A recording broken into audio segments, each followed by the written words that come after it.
is 3:04, and I think call the meeting to.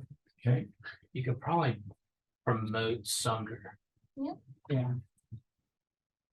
Yeah, there we go. Can you hear me? Yup, can you hear us? I can. Hi. All right. Super. Welcome, everyone. I believe we have a quorum. We have here Earl Webb from BPW, Mark Prouty, Austin, Sharon, who is running the meeting in most respects. Tim Ritzert, our ex officio from the city, Donna Colton, Sumner. Missing are Daphne Fuentevilla and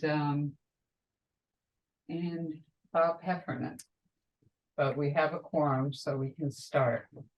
And I thought, since most of us know each other, but not everyone, and I thought we could introduce ourselves first. Just very briefly, a little bit of your background. Let's start with myself. I'm Barbara Curtis. I'm now on the board of the BPW.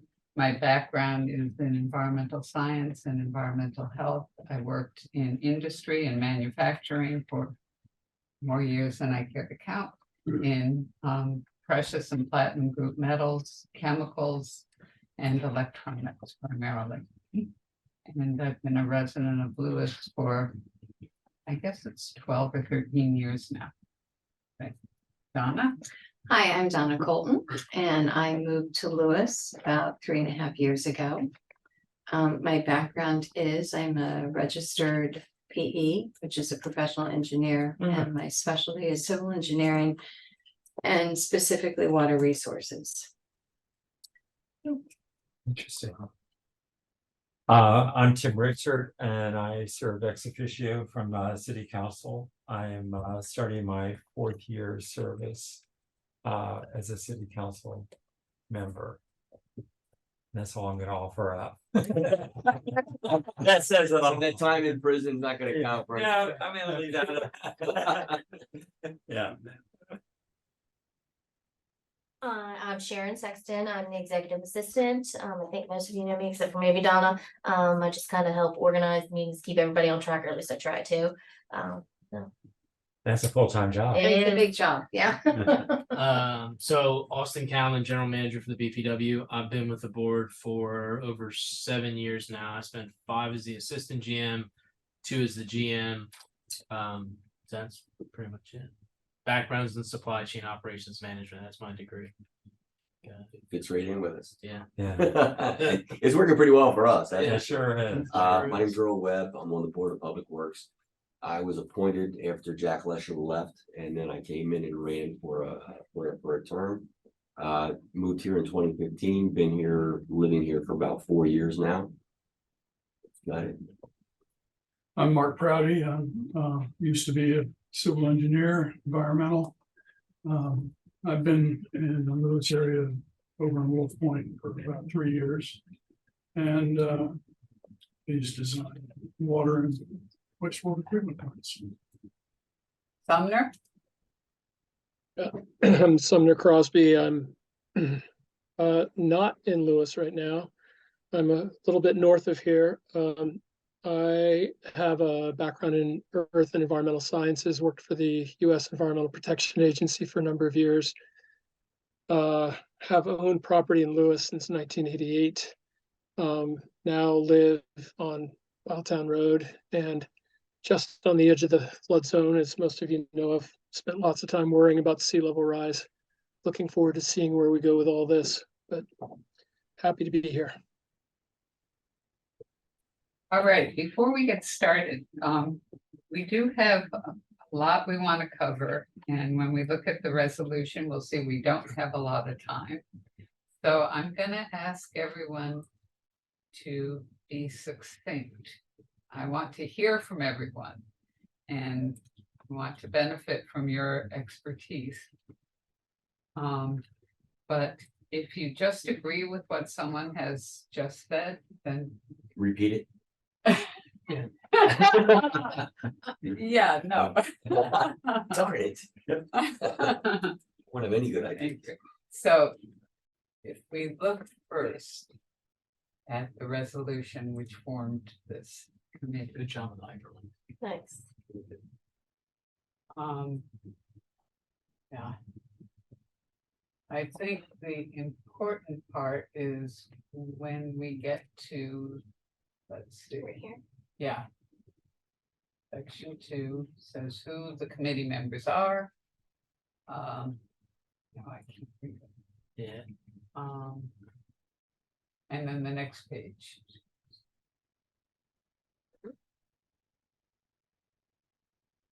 Would you like me to read it aloud for you, Barbara? Or I mean, that could be Yeah. hard on a funny ankle to try to Yes. read. Well, I That's- think the one you want to see is section 1. Because that's establishing the committee, so that would be the board hereby establishes a committee. As set forth herein to review and provide recommendations to the board concerning contingency plans for options 1 and 2. From the GHD study, and then the board shall retain all decision-making authority. Yes. And then the next page, we have limitations on what we can look at. In section 5, You want to read that one? yeah. Okay, so the committee's purview shall include consideration of the following. So 1 is research, review, and evaluate costs, benefits, and feasibility of proven and operational alternative technologies for option 1, hardening the existing wastewater treatment plant, and option 2, construction of a new wastewater treatment plant from the GHD study. 2, any other tasks, responsibilities, or duties specifically requested by the board. With the final report, stepping into section 6, with the final report due no later than January 31st of 2024. Unless extended by. the Yes. board. Yeah, May I ask a question about that, please? yeah. Number 2, other tasks, responsibilities, or duties specifically requested by the board. I assume that means that those tasks, responsibilities, or duties could actually come in real time. That is, after this meeting has convened and it's at any time, correct? Yeah. Correct. Okay, just want to make sure I understood what was expected. Thank you. Okay. Okay. So we don't have a lot of time. And that brings us to administrative matters. How often we want to meet? And what is good in terms of days of the week, times of the day, that sort of thing.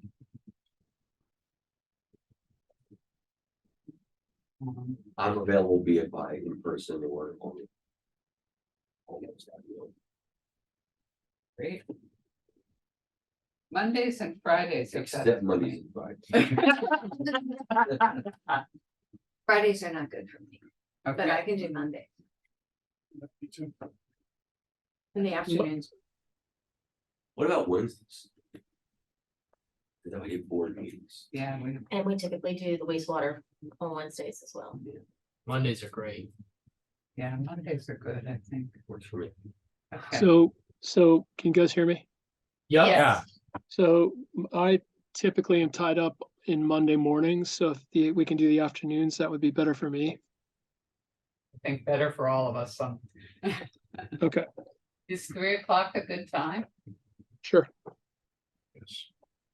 And is our plan to, are you trying to hold the meetings to 1 hour in length, or is it open-ended? At this point, it's open-ended. I think today's may be longer than 1 hour. Okay. You may want to shoot for 2, and the only reason I say that is just because of how they overlap with like city council agendas. Right. Since you guys start at 6, sometimes you have an executive session before. Right. Yeah. 2 may give you a little bit more flexibility, Yeah. if you don't have enough meetings, but. And of course, the other thing is that the frequency of Mondays is the assumption here that it's weekly Mondays, or is this like? I was thinking every other week. If that seems sufficient. Do you think we need weekly?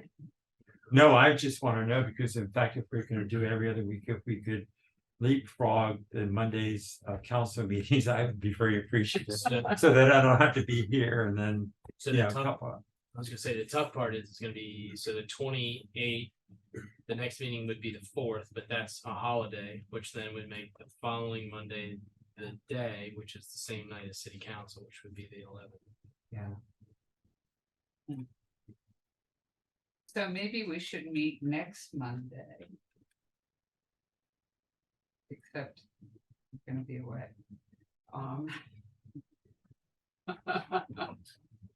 Can you Zoom on next Monday? Can you come in on Zoom? I could, sure. Planning to the environment team at 1 on Monday, so. And that usually is over by 2:30, 2:45. That wasn't a vacation that you were gonna be on Yeah. next week. Well, it's a working vacation now. That seems bad. Yeah. Finally gonna take a vacation. Um, Good luck. Oh, no, we can't. Well, no, okay, I was just gonna say, cause you gotta post it, oh, gotta post the agenda. Right. oh, right, so we can't, okay. How about next Tuesday? Can we do a Tuesday and then pick up the Monday schedule after that? That's good with me, everybody else? How about you? I am You gonna what? be, well, not that, don't make me hold you up, but I have a conference in, Ocean City, and I'm taking actually a class, PFAS on funding. Tuesday afternoon. Okay, that won't work. Don't let me hold you up, though. The whole rest of that week he's not here, so, Yeah, well, I'll be in Ocean City. Long yeah. Oh, Rob- so it's a week-long thing. Yeah. Yeah, so it's Oh. Tuesdays the classes, and then Wednesday, Thursday, Friday is like the exhibits, and then they have smaller classes. Okay. Just a thought. Trying to herd cats is never easy. And this is just what we think's gonna happen, not what's actually gonna happen, right? I think setting a meeting for Tuesday, if someone can't make it, Yeah. if there's questions we can ask, or questions they can pose, I think there's a way to do that online to bring it in, to bring it together. Because time is ultimately our enemy. Yes, it is. Okay, You're good on Tuesday. Yeah. Next Tuesday, I'm good after 3. Okay, so Barbara, are you able and willing to give up some part of your Tuesday vacation for this? wait a minute, wait a I minute. wouldn't say that you need to give up your vacation, I'm just saying we can flexibility. Are we talking Tuesday the 29th or Tuesday the 5th? 29th, I believe. Maybe the 29th. We could talk about the 5th. We could talk about the 5th. I can assure you, I will not be available on the 5th. But I can do 29th. Okay, let's do the 29th, 3:00. So you guys will post that. Yes.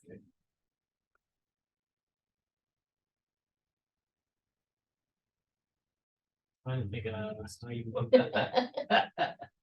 What? You probably just do the agenda as continue. Because we're gonna have to post the agenda, but unless we set the agenda, Yeah. Yeah, yeah, we can set the agenda for items tonight.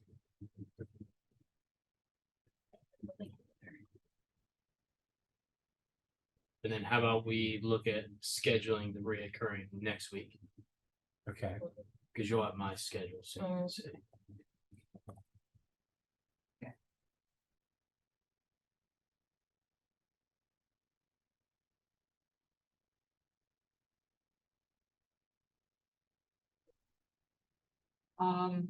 resources, I attached some, or Sharon attached some resources that I thought might come in handy, but we're open to other resources to be shared with the group. The Sussex County tier map is kind of interesting because it shows you where Sussex County does wastewater treatment. And where there's no plans for wastewater treatment and where the areas are open and where municipalities have their own. And of course, the Wolf Neck plant is on there somewhere. The system optional, if I'm reading it correct, the purple. You may have to. Yeah. What's the legend? Won't let me. So the red crosses is, go out one more, Sharon.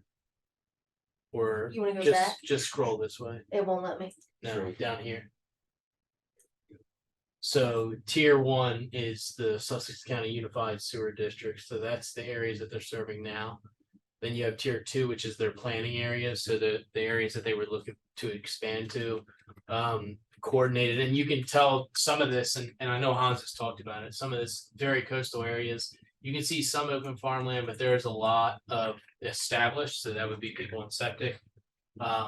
Tier three would be tidewater or artesian. So that would be coordinated CPCNs, so that would be at best around. And then four, I think that's undesignated as of right now, so that would be ones that they don't have somebody tied to them, Sussex CPCN. County, yes. Okay, Tier five. I think where's that's the state park, that? which that is actually its own, It's they're their own operator. Yeah. Austin, excuse me, is that the same color that's over here on the western edge as well? That, isn't that? Yes. right here. Or no, No, even no, farther to the purple. left? Right. No. Right. To the Gray. right, You're on is the- that the you're- same color? I believe, I can't. Yes, when I looked at it online, it was, those are areas where people are on septic and there's no plan to, or Okay. have their own on-site systems and there's no plan to do anything else at this point. What does it mean regulated on-site area? What does that mean DNREC under DNREC reg? So usually like Yeah. down here, it's state park and state park, those are tied together, Denrec Okay. and Denrec. Not sure about that one. Okay, This one is coming directly from Sussex County, Mhm. yeah. And then Yeah. you have the municipal boundaries, and then you have the municipal annexation areas, which that would be like, this is Milton, for example. Milford's up top, I believe that's Georgetown, and then you step back to Seaford. oh, And like this, if you see here, this is the municipal boundaries, right. but this comes and serves. What is, hey, Austin, what is that area? Milton is the one with the green piece in the middle, right? There. What is Yeah. that one with the stripes? What is that? Is that I think that's- Ellendale? I don't know if that's Ellendale or if that's Lincoln. Hmm. Okay, I think, Yeah, That may be Ellendale. Ellendale. No, I think it is Ellendale. okay, It's tough because you're just going off of colors. right. Thank you. Allendale's artesian, isn't it? Scroll down a little bit, Sharon. Yeah, there's where you can see.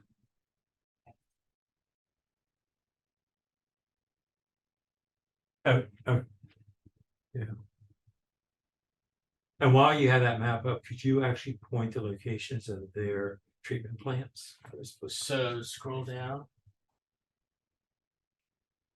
I get my bearings. South Coastal is right in here. I know people can't see it online, but it's basically right where Sharon's cursor is. That's South Coastal. Inland Bays. Inland Bays is actually up here, I believe. And then that's their spray irrigation plant. So that's where everything gets pumped to, and then they spray irrigate. And then Wolf Neck is actually up at the top. You can scroll up just a tad. Wolf Neck is actually right there. Yep. Thank you. And then they go to the west because then they have their transfer station that sends flow to Seaford, which they have an agreement with Seaford. That was part of the Greenwood, I believe it's Greenwood Bridge bill. They came in, took over the system, and then they came up with an agreement to decommission that plant, send the flow to Seaford.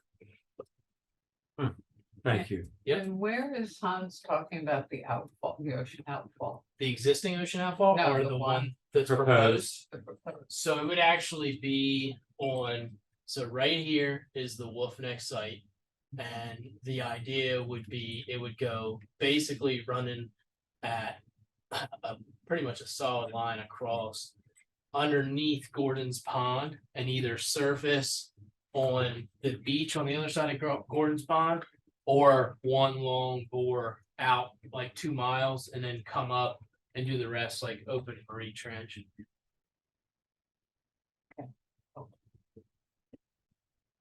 So fairly close to Rehoboth. Yeah, I believe that the exit point is still in Chicken Shoals, which that's the discharge point for Rehoboth. So I think it's a very similar location Will that cause any angst with them, you think? with Rehoboth. No, I don't think it's gonna be. Not the No. mayor, city council stuff, but people in general. With the general population. I don't know. It's a good question. Now, how far is the Shoals off the coast? I thought it was my knowledge serves correctly. I believe it's 2 miles from the beach. If I can, That's what I if thought I I remember, remember it's hearing. about 2 miles from the beach. Okay, So about 10,000 feet, right. a little more, 10,400. That's one more question. Austin, I assume that from just reading what's in the papers, that the line would come out north of where Deauville Beach is, where the That- Rehoboth Pipe is. Yep, that's correct. When it comes to the technology that we're looking at, where's the closest one? We wanted to do a field trip. I think Illinois Is the closest? thinks so. You mean the Road trip? We're doing a road trip. Right. Is that the closest? Yeah, they have a demonstration plant in Rockford, Illinois. That's where Aqua Aerobics has their factory.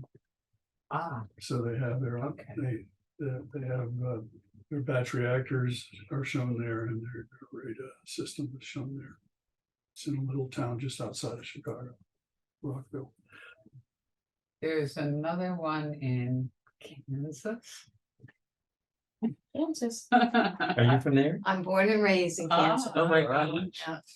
I And could that go there. one was, With Toto. My You daughter- got it. My daughter lived, where do you? I was born and raised in Overland Park, a suburb on the Kansas side. That's where my daughter lives now. Really? Oh my gosh. What street? Oh, I'm sorry. No, It's like Sussex County. Yeah, they moved from Overland Park down to Prairie Village. Okay, So I'm sure you know where that is. I went to Prairie Village Elementary. Oh, well, that's where my grandkids go. I'll be done. There's gotta be teachers to do. I'm sure glad we have a lot of time in this meeting. So Earl, you got Florida, the Panhandle of Florida, Michigan, Illinois, just west of Chicago, and that's pretty much the 3 closest. the one in Kansas, I think is about 2.5 million gallons per day. And it was commissioned the end of 21, I think, because they needed to deal with rising waters, flood issues. Mississippi, from where? I don't know, but that was what I was told. That was why they moved it. And I believe they moved to a greenfield. But anyway, okay, next is the city of Lewes zoning map, which should be familiar to Tim and Yeah. to others. But it kind of shows us where there might possibly, can we cite an open space if we go for a new facility? We need an answer right now, actually, Tim. Oh, you'll get an answer, all right.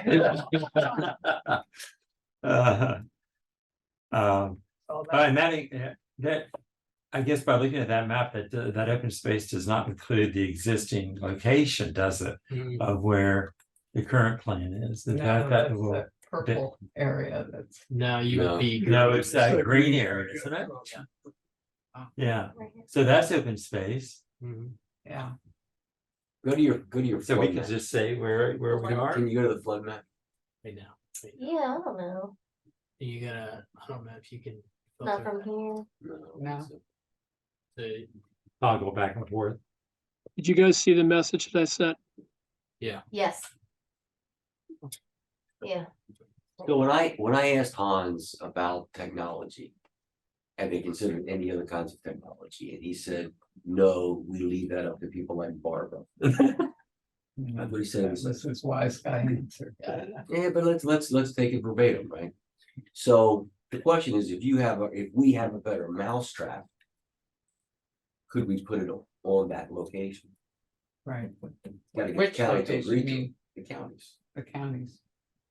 He said it was your job to figure out technology. Yeah, but at the last meeting, you said they're going with, Yeah, under the 3C approach, if that's Yeah. the right one, yeah, 3C. They would build the South Coastal 2.0, small, a little bit smaller version. And the only problem I have with that is that water, I think will be materially more dirty than some of the water we've been talking about. Well, and that's when Hans came back and said that data is available, but that data would be available when the new unit comes online, which would be in the spring, obviously after the. now what technology? So is I that? would have to believe then that they did not know what it was gonna be until it's up and running. That's unfathomable. I don't remember exactly what he used, because he Sorry. took the old, no, I was gonna say, he took the old, the older technology that was done, when I believe press was involved actually. And that was decommissioned, and then they expanded their newer version, which was done, you know, not as old as the oldest part of the plant. They took that technology because it was proven, and they expanded it and basically built in parallel the exact same infrastructure. So I don't know what the exact technology is. I believe. No, I can't. I don't even want to speak to it. I thought it was an oxidation ditch, but I am not 100% sure. I don't know if it is. Yeah, for some reason, But so I when heard that early, but then, I think I also heard someone say that wasn't what it is, so I'm not sure. So my only foundation for these questions are. We need to build a better mousetrap, hopefully, but we don't know what their mousetrap is. Right. So we're batting against ourselves in some ways, and I think we need to be able to nail them down more specifically. I tried in the last meeting, I was not successful. Well, I think that GHD study that Yeah. will give us at least financial impact, because it's not gonna be the same financial impact, That's correct. right? So we'll have a basis for comparison financially. Well, and I was gonna say, in talking, you know, in this, you want something to compare to, but in this circumstance, not having that. And talking about option 1 and option 2, you're really talking about what technology can you use the existing facility for? Right. Or if you were to relocate, do you need 20 acres or 200 acres under 2A, B, or C? Right. So I may be jumping the gun here, but looking through all the materials that Barbara gave us in an earlier message, one of the intriguing things about this technology is it looks like it could fit in a fairly small space. Yes. So I'm hoping, Barbara, will you be introducing this today, or are we gonna be talking about this another day? Yeah, that's, let's see. That is item number 6 Okay. on the agenda. So let's look at the Lewes topo map next.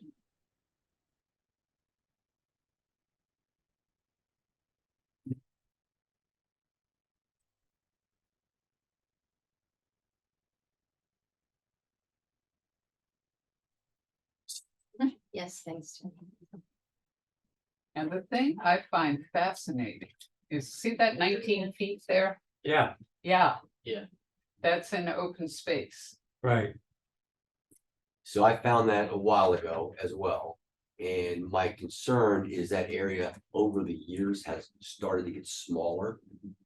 I'm not saying 19 feet isn't great, 19 feet is great, but it's kind of pulled in on itself a little bit from where it initially was. Sure is a lot better than 8.5 feet or whatever that one. So what you're suggesting, I think, you and Earl, is that dark green area has an elevation of 19 feet. And do we have a calculation of how many square footage or acreage is of that? I don't. Is that what you're? Yeah, there is a flood zone map through Delaware that you could look at and get that. Delaware floodplain. Yeah. But if you zoom in, I mean, just so everybody's aware, that's state parks, that's state Yes. lands. And hopefully we could get the kind of deal that Sussex got with leasing state lands. Or we could get the city to come in with us and give them a land swap. Yeah, Austin, are you certain that it's state land? You are. You have no doubt. Okay. All right. I'll go for it. I see, it looks like a property line. Right It's to here. the right of it there. Yeah. yeah. Yeah, that was part of the reason why I thought I'd throw that state planning tool, because it has the parcels on it, it has the topography on 1 foot contours. And all sorts of flood related information as well. I don't know if there's a way you can get that up. I'm trying, Sumner. Hold on 1 second. I went to a lecture the other night at UD about LiDAR mapping. And I was concerned about how accurate that kind of thing is. And, you know, they said they were talking plus or minus 10 centimeters kind Oh. of thing. So Having watched the way, wetlands, maybe up to 50 centimeters, it could be off. But those weren't wetlands at that kind of elevation. Yeah. And which maps are they saying that that's the tolerance? Ones that are produced by LiDAR.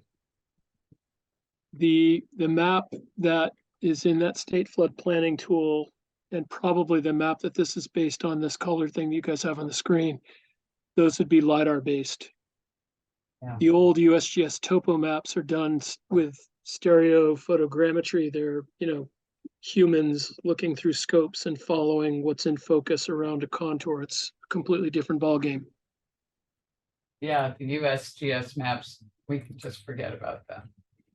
So I think what you're saying, Sumner, is the LiDAR maps, LiDAR base maps are more accurate. Is that correct?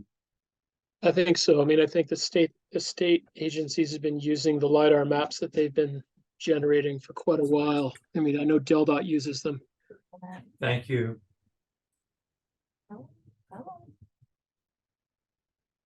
It's a lot of data, so let me take a look. Yeah, Yeah, so you should be able to put the address of the plant in and it'll pop it right up on there.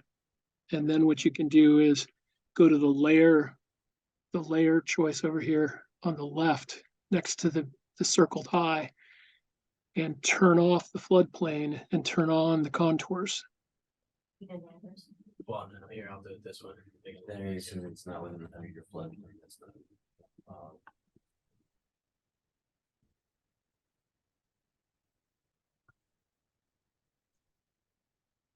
So, take flood and then I'll put contours on.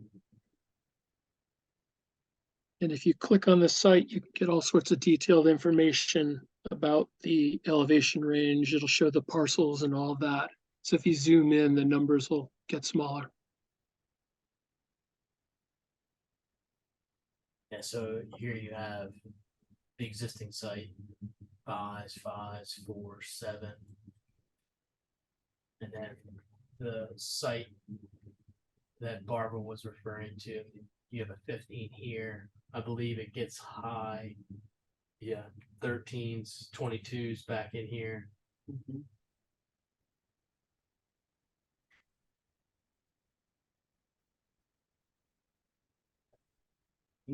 20. Yeah, Can you move your cursor to where that plot with it, was that a 19-foot height elevation? Where was that place on here? I think it was very close to, around there. In that area? yeah, Okay. even, I mean, back here, you're even looking at Yeah, 30s, right. I love it. 45. Yeah, you're now That- you're talking about road access. You're Yeah. talking about. That's- And that's, You're- that you're is the saying- park, I believe. Yeah. Yeah. But this area that you were, other area, I don't, that's not in the park. It's still, yeah, I mean, it's still University of Delaware. I mean, no, Denrick, Denrick owned land. There's a large section. What about that? In the park. Hmm. There's a large section in the park right beside the campground where Yes. they discharge their effluent from their treatment plant and let it soak into the ground. And that's pretty high and dry there, and it's a field that's certainly large enough to build a sewage treatment plant in. I wondered about that, whether rather than pumping their stuff to our facility, whether we can take over their facility. Yeah. They wanted to get out of. I know, Yeah. I know, I'd like to but get they it out of wouldn't, the park. they wouldn't be running it, it would be. Right, interesting. Um, Can you point to that mark where that is actually? I couldn't really see. I was trying to remember That was the campground. campgrounds here.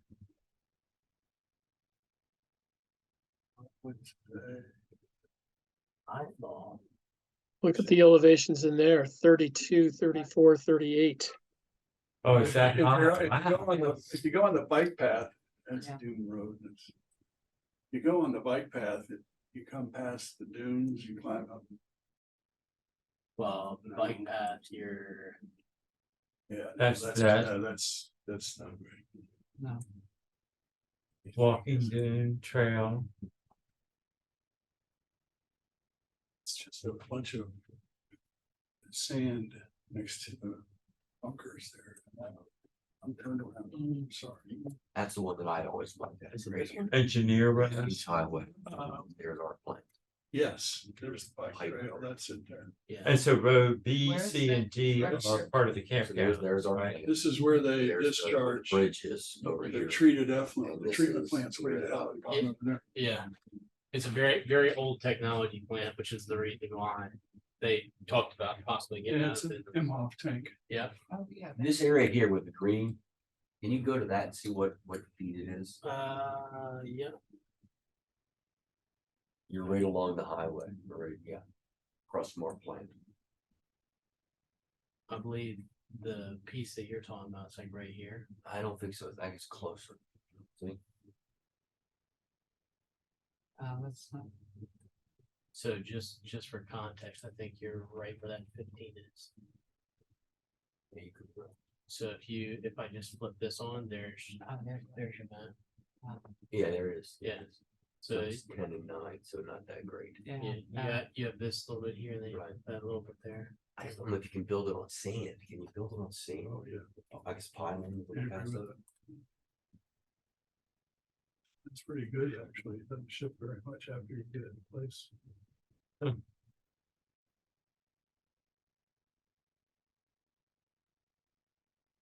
So anyway, these are kind of food for thought, so when people talk about you gotta go all the way out to one, I don't think we do. Well, if I may, there's been something I've been wanting to say in some of the meetings. I definitely disagree with the GHG report on what it would take to reutilize and harden the existing site. A new treatment plant could be built there on that existing site. There is room. You could put in an array system or a batch reactor system. There are benefits to those systems in that, especially a batch reactor system, in that you don't need influent flow equalization, so that isn't necessary. You use effluent flow equalization, which is substantially smaller and has clean water in it before you take it to a filter. And I'm sure that it could be built on the existing site. So I throw that out With there. the current site active. Yes, and the reason I say that is because I've done it before, and that's in the town of Berlin, Maryland. Which I went down and visited recently. And asked the lady who operates the place there, if she would give a tour to us. She said she'd be amenable to that if you guys are interested. Now, that is a batch reactor system, not an array plant, of course, but you can see that the footprint is substantially smaller. The site in Berlin may be half the site of your site. It is very tight, and we built while they were operating their existing plant. They take all of their effluent, and they have the ability to discharge it, but they take it out and spray irrigate it in woodland adjacent to the town. So but for us, we would have to put it in the canal. You could continue to put it in the canal, that's right. The effluent quality after effluent filtration is very high. From batch reactor generator system. It is not as high as the filters that you presently have. But those filters are what's causing all the problems with your influence screens, because you have to have almost, can't even have hair in wastewater to. Those filters are best made for Drinking water. drinking water Potable treatment. water. Yes. That's what you built one of those, Perryville, Maryland. So with all that, I just want to point out that that site is usable. You could build the tanks such that all operations could be done above any water levels that you wanted. Mark- Access to the plant, Earl, is the biggest problem, but if there's flooding, there's no access. Everybody's gonna be in rowboats. I mean, the way to get to that plant that I envision, take a rowboat. Right, one of those amphibious. Yeah. And Amphibious but vehicles. you could have the building on top of the tanks, you could have the filters on top of the tanks. You'd have to raise all the electric equipment. You have existing blowers that are sufficient. A lot of the existing equipment could be reused.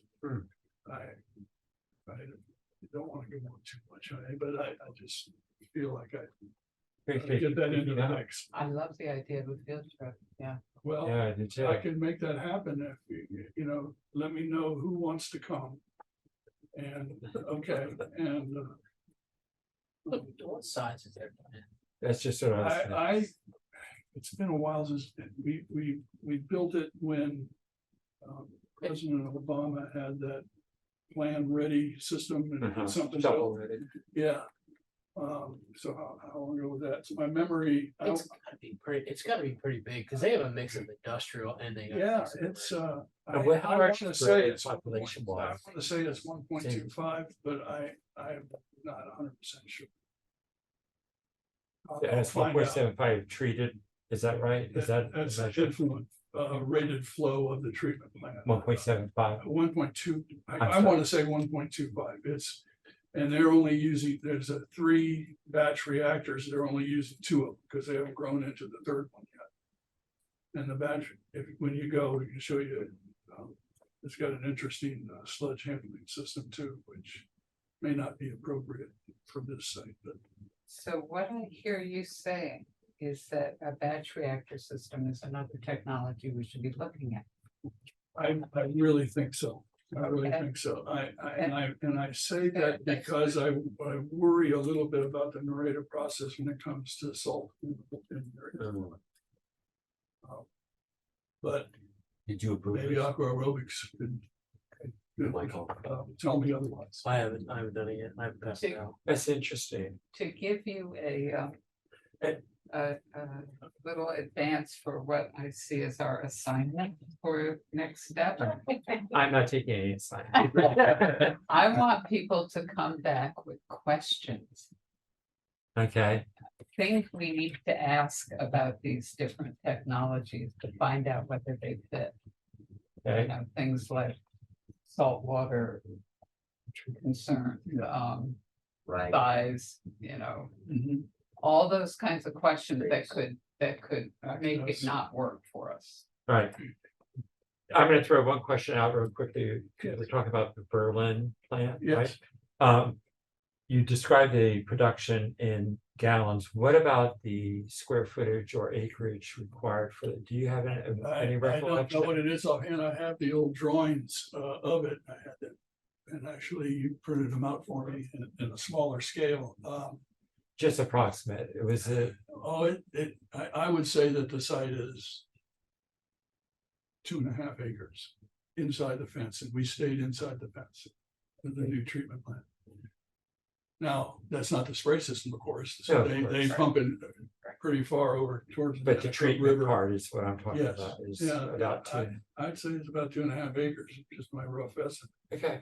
And What is the acreage they have a of- septic receiving station there, which they take, you know, the haulers bring sludge in and discharge also. So they make a little extra bucks on that. Thank you. And our site is how many acres, our site? believe the existing site's 7.5 maybe. And behind the fence? Is that within the fence? Yes, Okay, So it's inside the fence, it's 7 acres. yeah, I believe so. And we're using all that? No, you have the open space to the existing EQ tank that's unused. You have the admin building right next to the admin building that's being unused. The existing drying beds, which you let's could look put, at the aerial. I was gonna say, you can, do you have a Yep. picture of that? Yeah.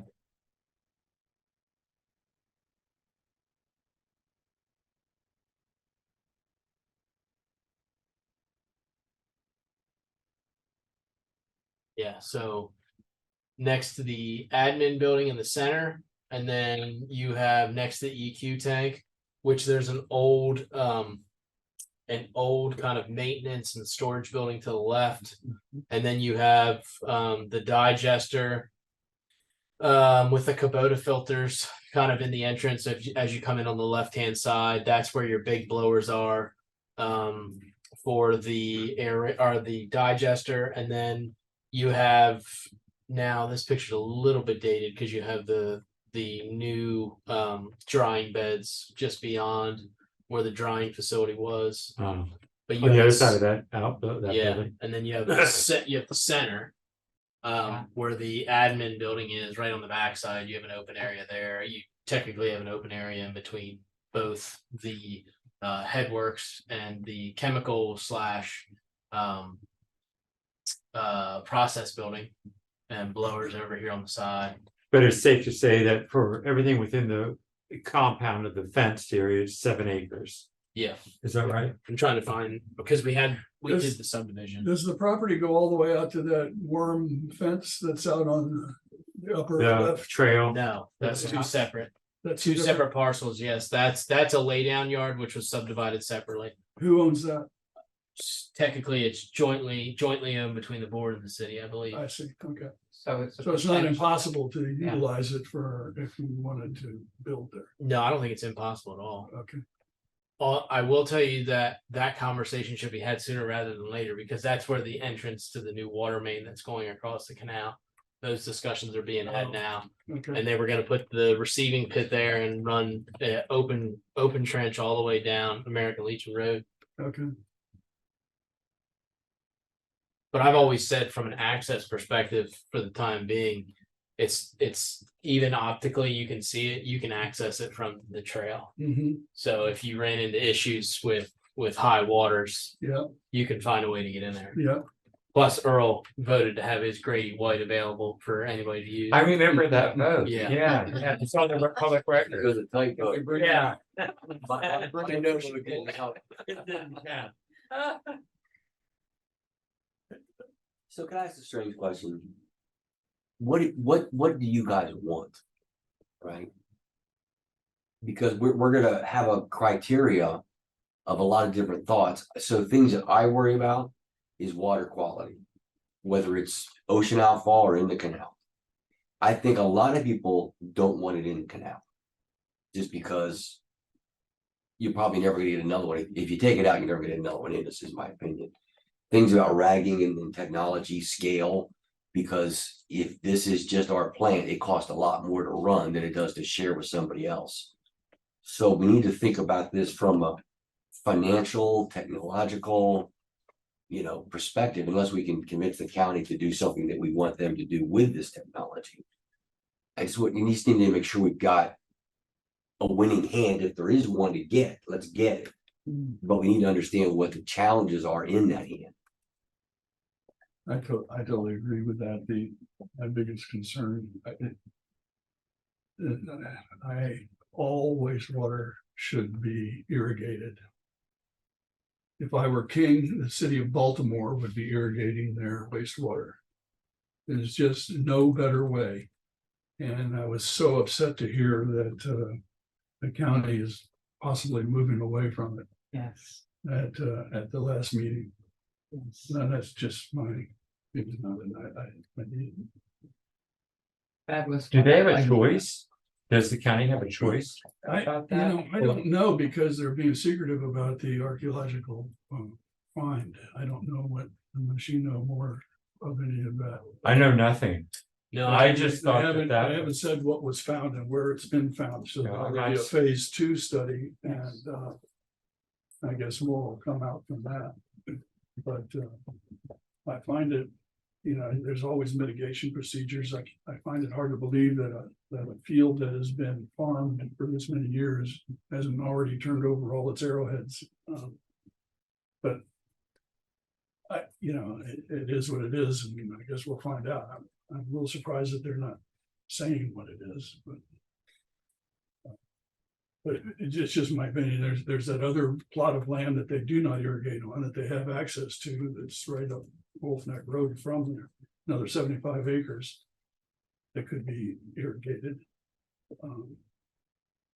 Well, no, my high horse, sorry. That's fine. I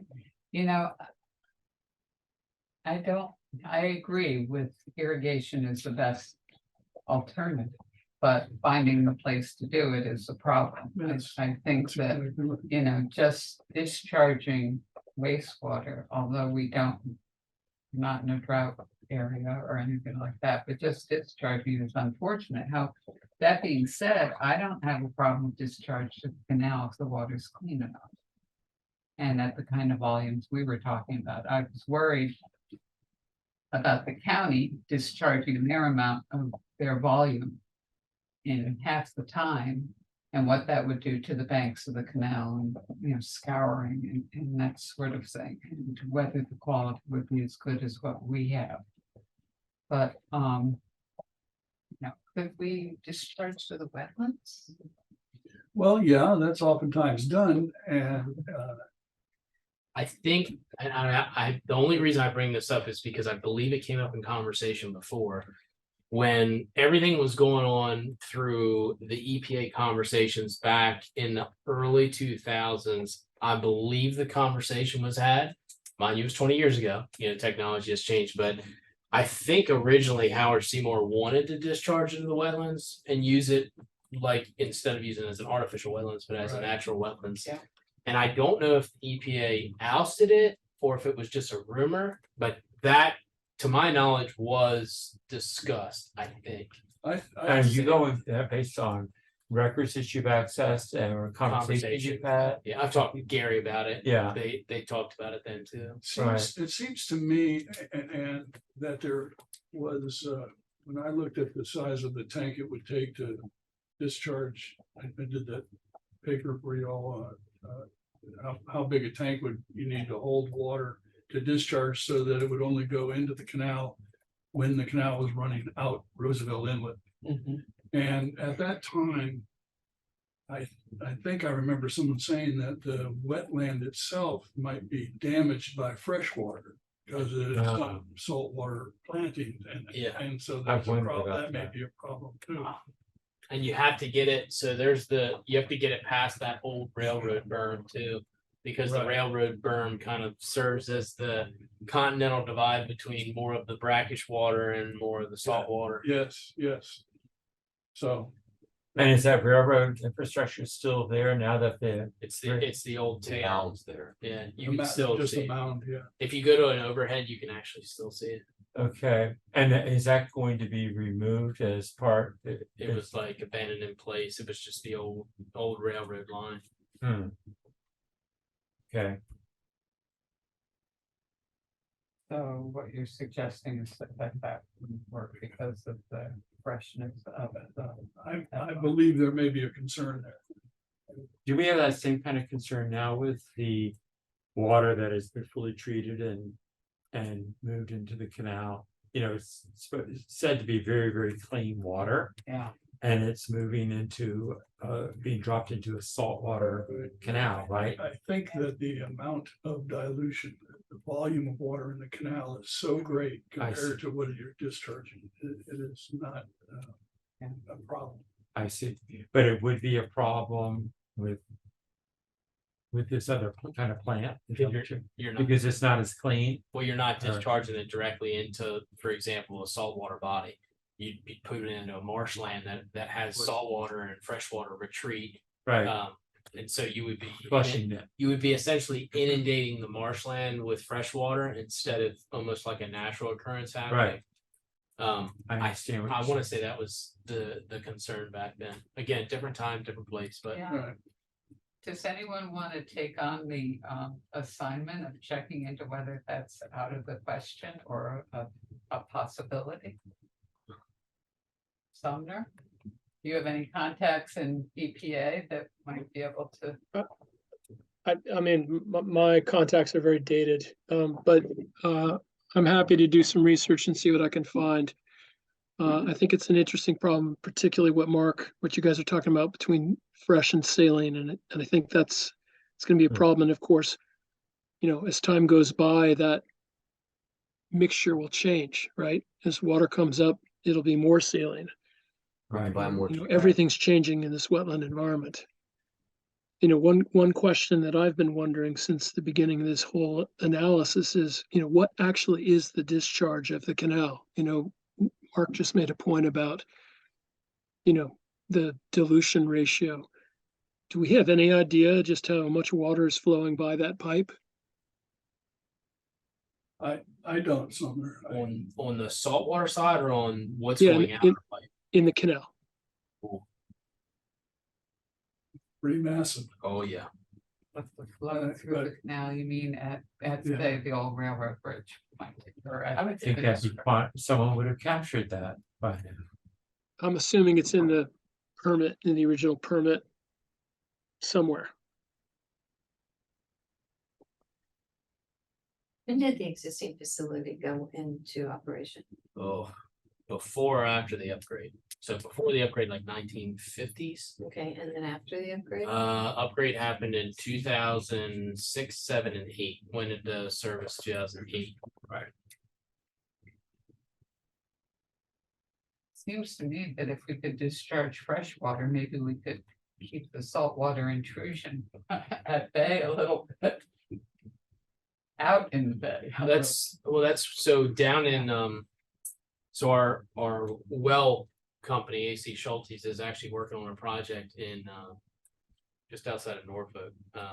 They're actually putting in 36-inch deep well injections for that exact purpose. So to try and create that tow for saltwater intrusion, huge project, millions and millions of dollars. It's tough because really you need to have injection to get the tow for saltwater intrusion to pull back. Because the theory is that if you continue to draw and you're not getting the recharge, that tow moves closer and closer to where your wells are. And then you start seeing your chlorides go up. So the approvals for the expansion in 2000s, are Yes. those studies available? So from what I understand, so GMB designed the system, so I could probably pull that. The permit, I don't know if the permit changed. I think it may have increased. But from a permit nutrient level, it usually doesn't, because they give you a nutrient limit, just like our well permit through DNREC. You can ask for more, but if it's not, these are your nutrient limits. I can go back and see if I can pull from when they did it in 2008, and see what I can find. DNREC should have it too. So even if we go and request it, we can probably FOIA it if we need to. But Austin, it strikes me that during, when we were, the state wanted, this methodology of your discharge just going out Roosevelt Inlet. And they started this because I think it was DGS did a study of the drainage from those sand beds on Cape Henlopen and the nitrogen that was coming into the canal from underground, draining that to the canal. I'll bet you they must know what that flow rate is in that study, if we could find that study. did you say that was DGS or was that DNREC? I know what study that is. I can find that study. Okay, do you know if it's DNREC or DGS? If you're talking about the RIBS analysis for Cape Henlopen State Park, I can get my hands on it pretty quickly and I'll send it to you guys. Great, great. It seems to me they would have So a to handle on get- what that, Typically, to flow get permit is. approval, they would have had to done a simulation study, what the salinity was and what they would have Right. had to have done that study Right. in the 2000s. I know I did them in the late 1990s. Yeah, I'm just trying to remember because that discharge has existed since. Thank you. yeah, since World War II. Yeah, Well, So I that mean, was what I was assuming, is that there would be something like an assimilation study, some sort of assessment needed to be made to actually calculate what the dilution was. Just wondering what that looks like. Right.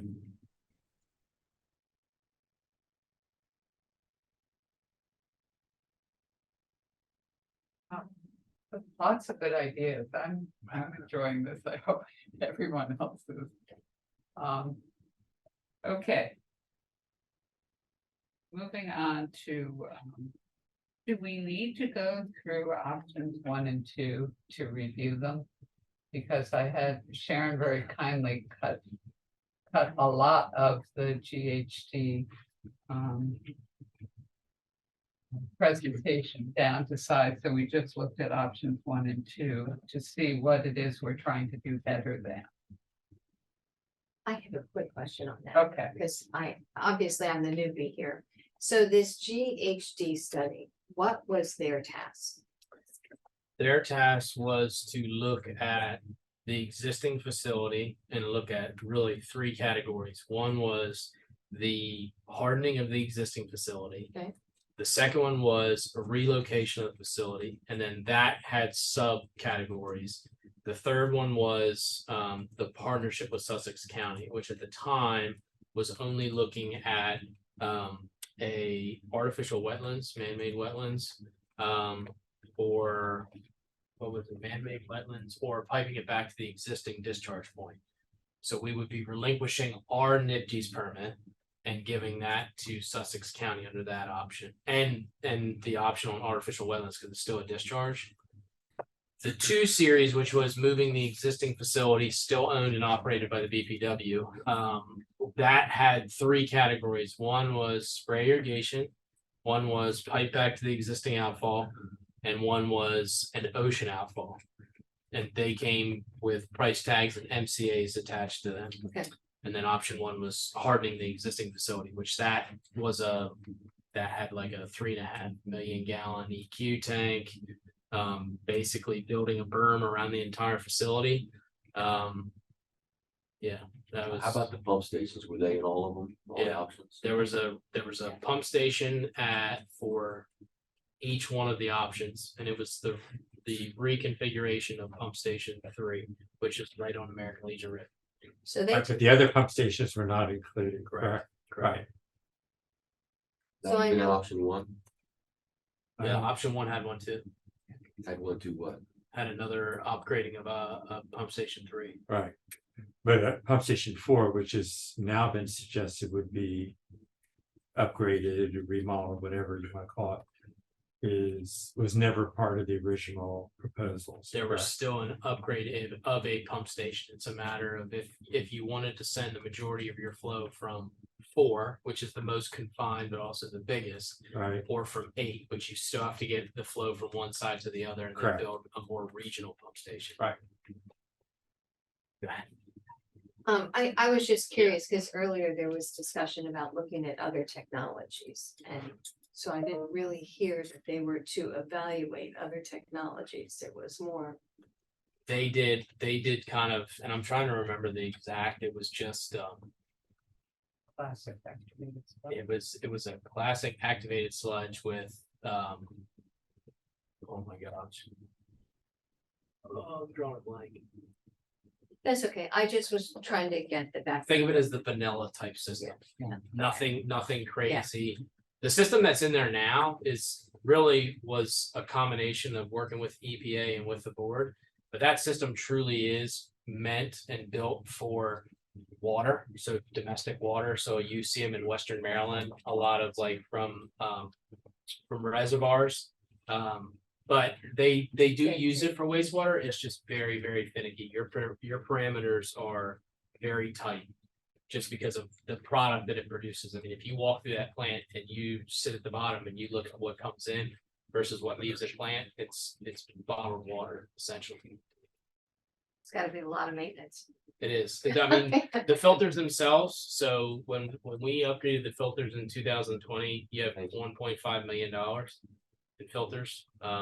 10 years useful life. If you maintain them, you can get more. It's like a set of tires. But those parameters are very tight. There's turbidity meters, which measure the cloudiness of the water, the dirtiness of the water on every single one of the trains. You have a turbidity meter on the backboss tank. They have to be clean, maintained. What you do upstream really dictates how well they perform downstream. Okay, so study scope. Option 1 was hardening the existing facility. I just included option 2B because the others were so darn expensive that I'm sure the board would not approve. And the ratepayers would not like them.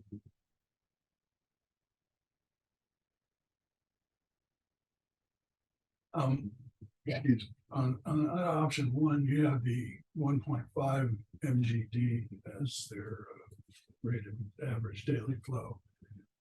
And there was some discussion about it going all the way to 3.0 in the future because of build out capacity of the town. No, 1.75. 1.7. You're thinking of both Yes. sides. Okay. Yeah. Okay, The existing permit's 1.5, right. but if you did full build out, assuming all lots are to be built out and assuming what code they're being built out, if it's county code or if it's city code, it ended up being about 1.75. And we haven't looked at a decrease due to the water rise. No, so like meaning if there was any sort of event or you would have retreat from areas, this does not factor that in. Good question. though. Mhm. That's actually a very good question. And it's one that in talking with Richard Nichols, we were talking about this a couple months ago. And he said, well, I looked at that Narita stuff and they've got these mini plants. He said, what if you put one over on the canal side, on the beach side, and one over on the mainland side? And eventually you'll get rid of the one on the beach side because there won't be anybody there. And You know, you gotta have a fallback plan. Wheels. You know, but, no one wants to talk about that one, Barbara. no, I know. So But that, I mean, the it's not on the discussion, agenda. and I think one of the things, and I've talked to the board members about this, is that when you look at coastal towns, we're not the only ones that are dealing with this. If you look at an aerial map of the city of Charleston, the city of Charleston's wastewater plant is built on an island and literally in the middle of the bay. If you look at Atlantic City is the exact same thing. It's literally built lowest point on an island out on the bay. So it's not like it's not been done before. It's just we're having the difficult conversation that others may not want to have just because science is. Look, there's four named storms that are coming from the African coast now. Then you're not even in September. Shit rolls downhill. It went Yeah. for a long time. Yeah. That's why they're in low level areas. That's right. That's They're right. pumped. Okay, next page, which reminds us why we can't stay where we are. But you're saying maybe we can. Right. Maybe we can. Yeah. I don't think it's impossible. No, Could be cost effective. Right. But You then- have to adjust some of our thinking. But Tom pointed out at the workshop that Sussex reportedly is getting pressure from Denrec to take our wastewater because they don't like where our plant is. It was named as one of the most Vulnerable. yes, one of the most. Yeah, I think it may have been the most vulnerable plant. in a study they did, I think it was last year or the year before. It was Now the bill 21. to use, that's probably correct. Yeah. And did they study that with your knowledge that they No. were studying? And did they, Not that I know of, I should say that. Can we get this study? yeah, I'd like to, Yeah, I can see. Let me see if I can find the big pressure. Be nice. to see yeah, On what basis they decided that. correct. Yeah. So I don't think option one is necessarily out of the question. Okay, wastewater flows, this is the question you were asking about. Currently, it's 1.5. Well, currently, we rarely get to 1.5, but That's the rated flow plan. Yeah. Okay. plan is we'd like to increase that to 1.75. And I'm gonna probably embarrass myself by asking this question. But right now, what we are considering is, this. What we would be doing is creating a replacement for what we presently have with no relationship or dependency with Sussex County, correct? I wouldn't say no relationship or dependency because we still have the issue of sludge disposal. And taking some of their flow in the wintertime. Well, would that contract still remain in place if in fact we were doing a new plant design? Would we I want think to? they would always that have a application. relationship with it. If they have an outfall pipe. You talking about the flow agreement? Yes, I believe that's what I'm speaking of. Yeah, so that conversation had come up because if we, say we want to go build a 1.75 MGD plant. Mhm. Hans has indicated that they would be interested in expanding that capacity in which they would be on the hook for. So if you're building 1.75 and they want 25% more, then they would own 25% of that expansion to get up to the next. So they would cover all of the costs associated with that expansion. Anything over 1.75. Yes. And if they want existing, Well- so like right now they have 500,000 gallons. Right, So if they wanted that, they would be included in those discussions. And that's 500,000 in the winter time, only about, I think, 100,000 in the summertime. and they How do does not the- expect that formula will change.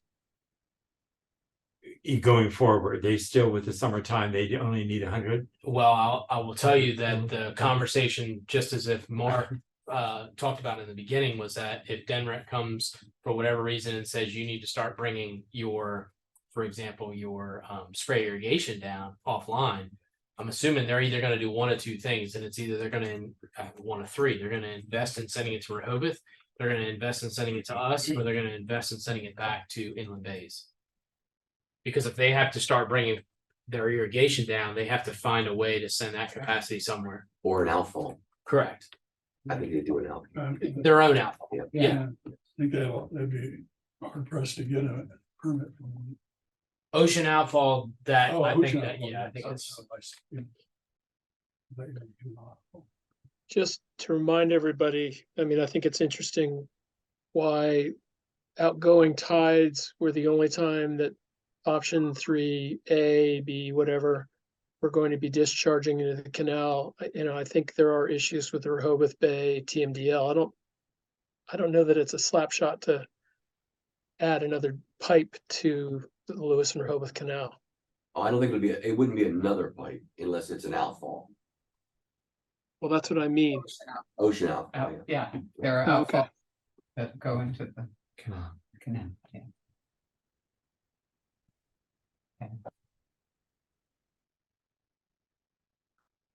Okay, water quality, obviously, this is important to what we're gonna do.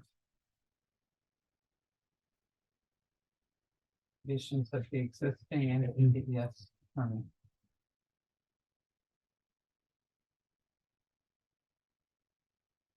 Okay, That's the well- technology that we're talking about. No, these, again, I'm showing my stupidity, so, the existing NPDES permit, is that not how we in fact ended up with the membrane technology? I believe it was working with EPA Correct, and the existing permit. correct. So this statement is that they will meet all the conditions of the existing permit. Yeah. So how are we gonna do that if in fact the membrane technology gets us to that level, that permit, what's permitted? And There's a what's difference being- between permit and what comes out of the plant. Yeah, So so what's coming out of the plant is much cleaner than the permitted amount. meeting the obligation of the permit amount, right? You have the permit that says, let's just say it's 5 pounds, right? So you have to meet or exceed 5 pounds. And when I say exceed, be below. Right, So if that's your permit and we're putting out, 1 pound, you Yeah. still have 4 pounds of fluctuation there. right, So if you're putting a technology in that's not as, what would you say, as efficient or, Or ours will become less efficient as you put more yeah, into. as you have higher number of flow and loading. These other technologies we talked about will still meet those permit. I see, Yes. that's the part that I Yeah. was just wanting to make sure, Yes. right, thank you. So there's still a You'll margin there. you'll never if be you able will. to get a permit passed, I mean, with the new technology of some sort that didn't meet whatever the state Right, puts on. right, So next. because we're not excuse me again, Barbara, Yeah. sorry again, we're not expecting that going back to that statement about it's still there, right there, it's on the same. The permit, we're not expecting to have to get a new permit, we're trying to do this all within the existing permit, right? Isn't that right? Sort of. You would still need a permit to Yeah. construct something. Oh, yes, I know, but as far as, Yeah, I We're don't not know. looking to change the out. conditions of the discharge. Correct. that's where I'm going, Yeah. focused Wouldn't you on. be changing volume? So if you wanted to expand so like, we don't need 1.75 today, we would only need, for example, 1.5, we could stay within our bounds. But if we were to look to expanding our flow, which would be a nutrient tie, then we would want to expand with DENREG or the EPA when it comes to the NIPD's permit. So we can build, like the existing facility was planned to be 2.25 MGD when it was built, but our permit's only 1.5. So when we want to go to expand capacity, when it comes to our nutrient loading, then you would have to engage in that conversation with DENREG. It's like our well allocation permit, so I'm just wondering if DNREC would come back and change the nutrient loading they may. factors of your permit. Yeah. And that would be something to find out now. Wow, would they arbitrarily be able to do that? Well, 2008 was the last expansion, and if they expanded under previous conditions, sure they could. Isn't And it- what could they just do that? And what would something trigger them to do that? Or would they just do that because they're And regulators? An expansion permit, or I don't know, what the specific wastewater discharge permit levels were in 2008 versus now. I don't I have. don't think they've changed. And you I don't know. would probably still use the same piping and all that, you would just be changing the technology. You Yeah. may not even do a capacity, you may actually reduce compared to what the existing facility would be rated at. But if you have a permit for 1.5 MGD and you wanted to change it to 1.75, they would go through the motions of recalculating what your criteria needs to be, and would make it more stringent if they felt like it. But they don't do it if you're not making that change. They usually leave it the same. So something would have to trigger them to do that. That's, I think Right. so, yes. Well, got would it. this expansion trigger that? If it's not an expansion, if it's a change into the technology, but not a change to the flows. You would say to them, we're still gonna maintain our existing permit. We're just gonna change our technology. Do you agree that this technology can meet those permit requirements? And they'll say, "We agree." To back up Donna's question, I'm Yes. assuming that if we went to the fully built out 1.75, we would have to go back to DNREC just on flow alone. Question probably for Austin. Say that one more time, Sumner. Well, if I'm trying to, I'm sorry, I'm not in the room.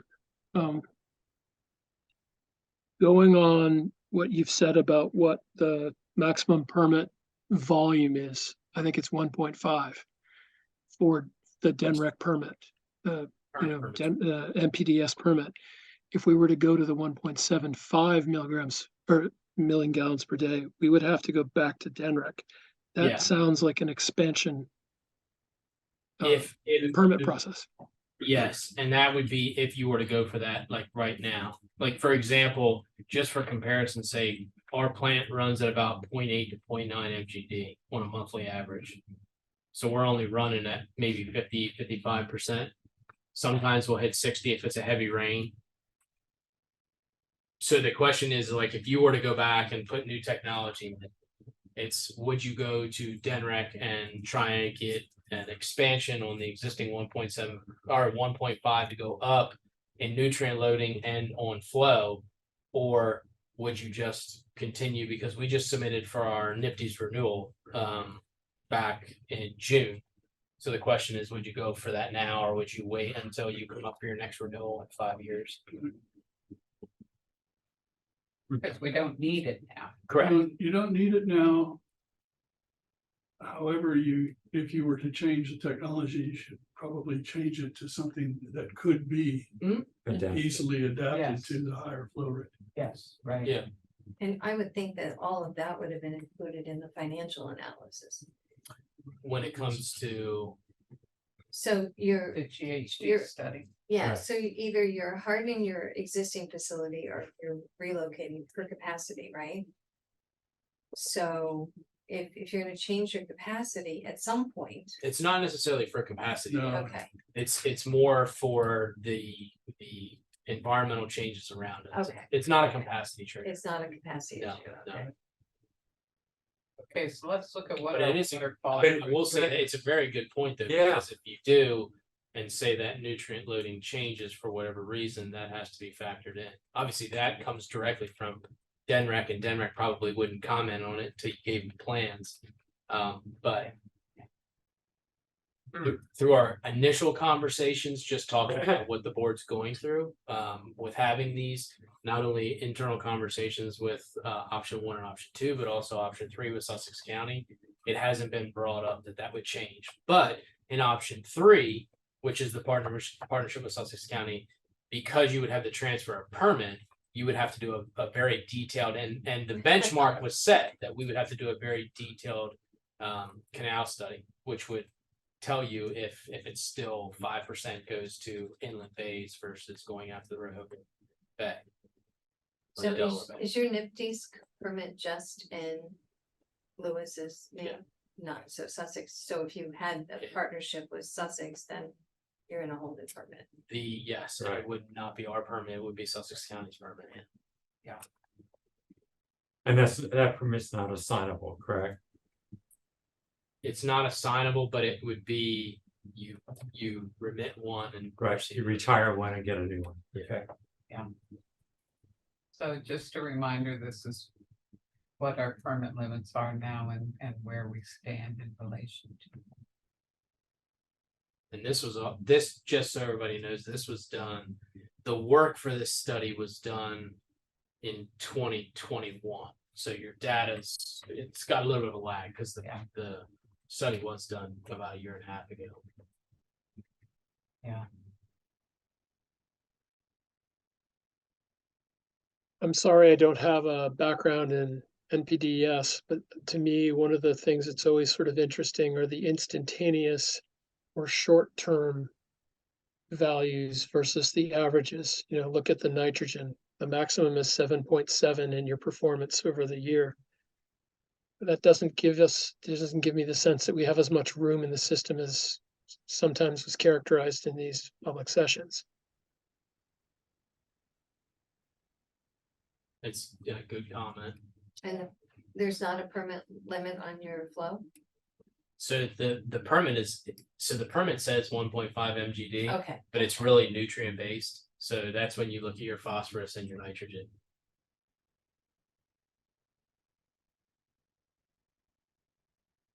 And take into Okay, account. when- explain that to me better, please. So the permit actually says 1.5 MGD, but the permit is measured not off of flow, it's measured off of your loading on your nitrogen and phosphorus. Those are your two key points. All right, and- It's a nutrient permit. Okay, so the flow is 1.69 max, That's your correct? max, but that would be like a daily flow. So you. And you isn't can that the have- same unit of measure for the total nitrogen and phosphorus as well, under the max column, Yes, a daily flow, yes. correct? Those are When you're- milligrams per liter. Not an MGD. Yeah, Oh, it's not that's a true. million gallons. Yeah. Thank you. So it's interesting that that space along the bottom line is empty under permit limit. Yes. Yeah. Yeah,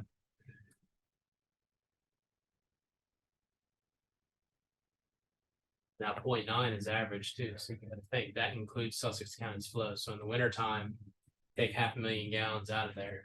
So that number, if you take Sussex County out, it's actually much smaller.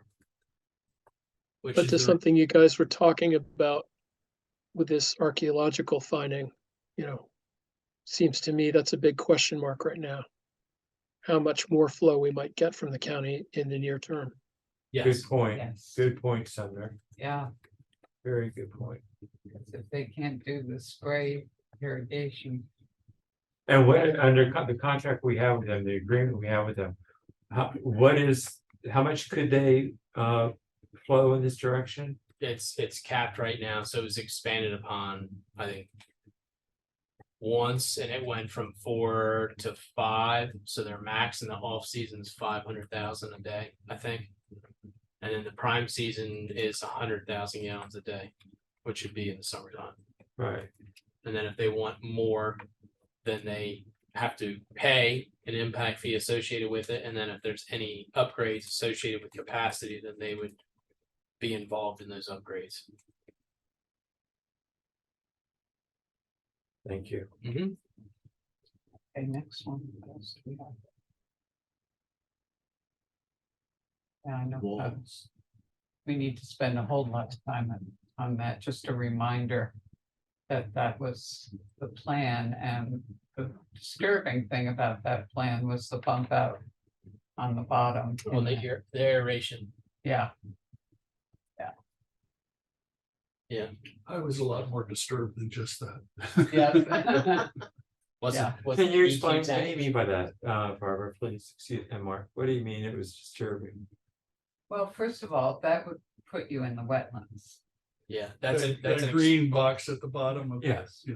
Right, that's an expansion off of the existing site into the Yes. marsh. I understand, And that would But- not be an easy thing to get permitted. I Yeah, would think. okay, And then I was also amazed by the Well- size of the, so people's. the EQ tank, Yeah. Yeah. EQ tank. that's. It's bigger than the existing headworks. Yes. Yeah. Yeah. well, is that actually a fair and accurate representation of what would be required? Under GHD's design for that type of facility, that's what they would put there for EQ. So their emergency storage. Because remember, they're talking about the whole discharge on outgoing tide, I believe, is still in this scenario.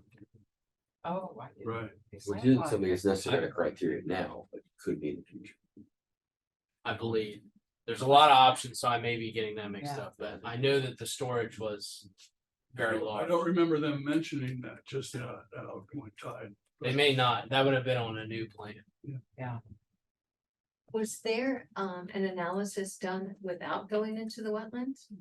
Or, Hardening of the Hardening. existing That's plant. the only thing they did. no, it was assumed that you would still consider the existing outfall pipe under option 1. So it was basically saying you would harden the existing facility, but keep everything the same.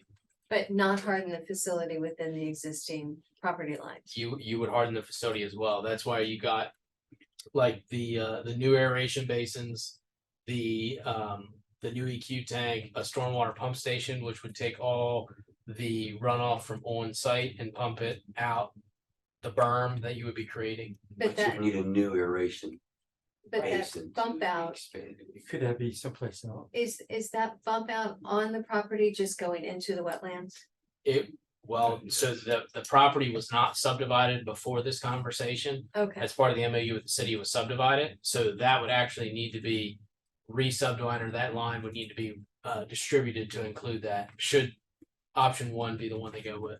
But was it necessary, I think is what I- we're all I'm just trying trying to to get an answer understand to. why did they anybody do would that? look at expanding a facility into delineated wetlands. Yeah, It makes no sense. No. I think they were saying, well, let's keep the trains where they are. Yeah. We need to put another train in.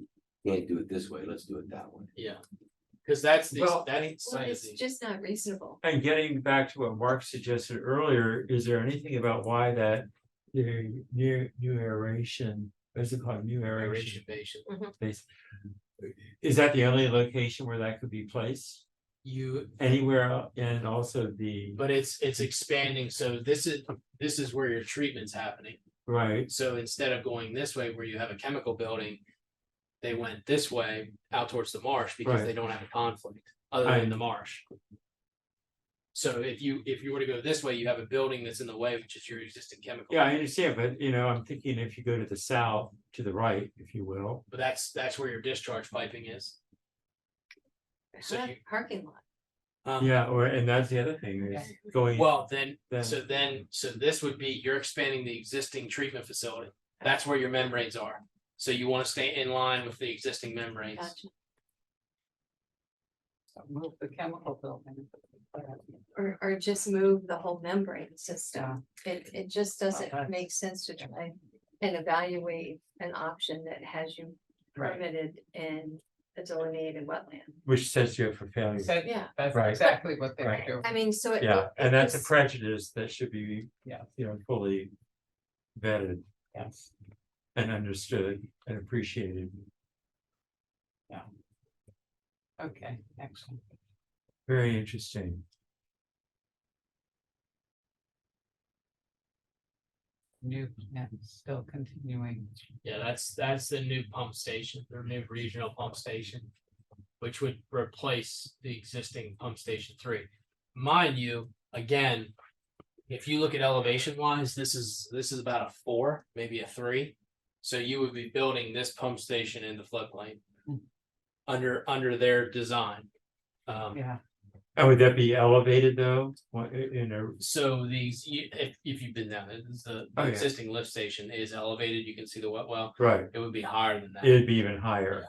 Do you have any idea, appreciation of how much higher? No, That's it would- really not relevant. it would be high, and it would be a big site. yeah, they said at the bottom, you need It's up 28, 52 feet, Yeah, so you How can much? see 28. 28.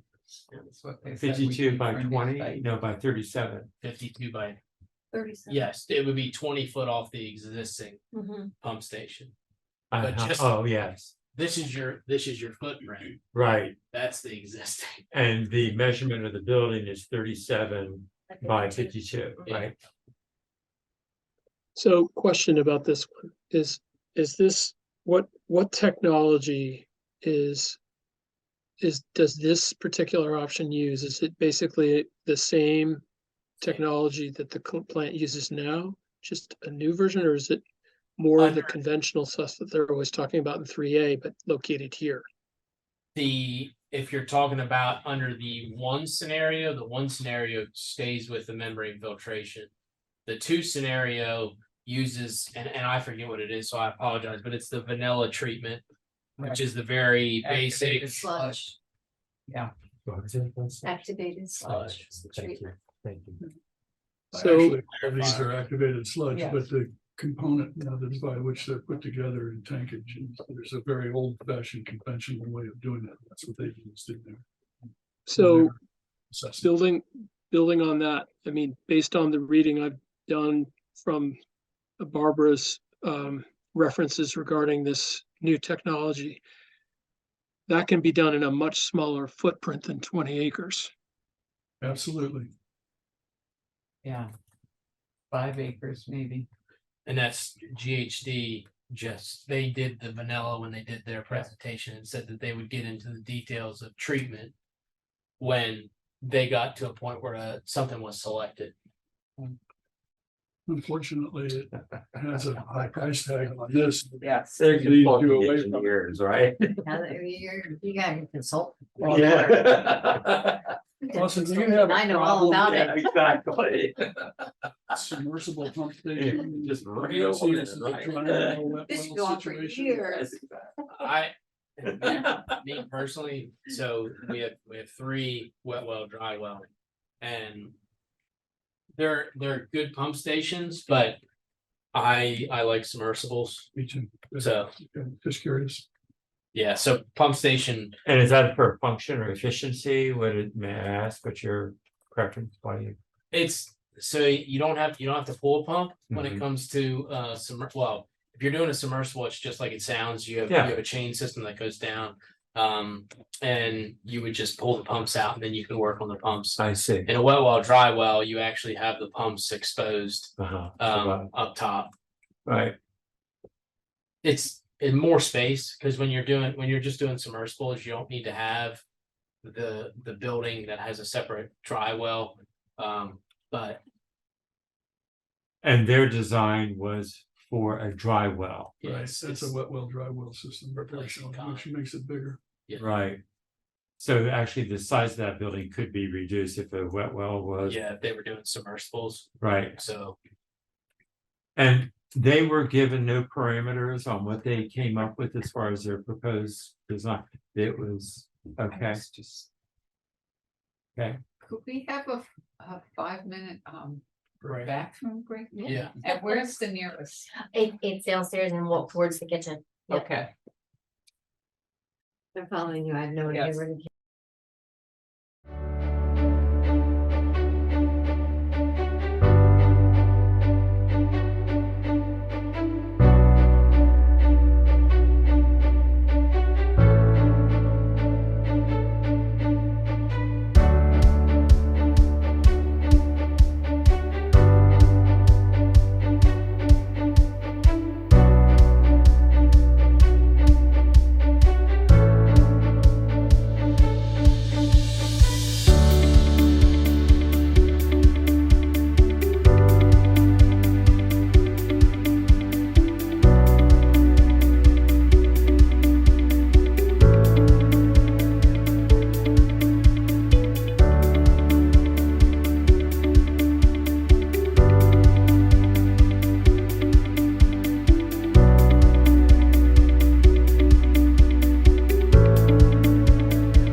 Almost with it, but.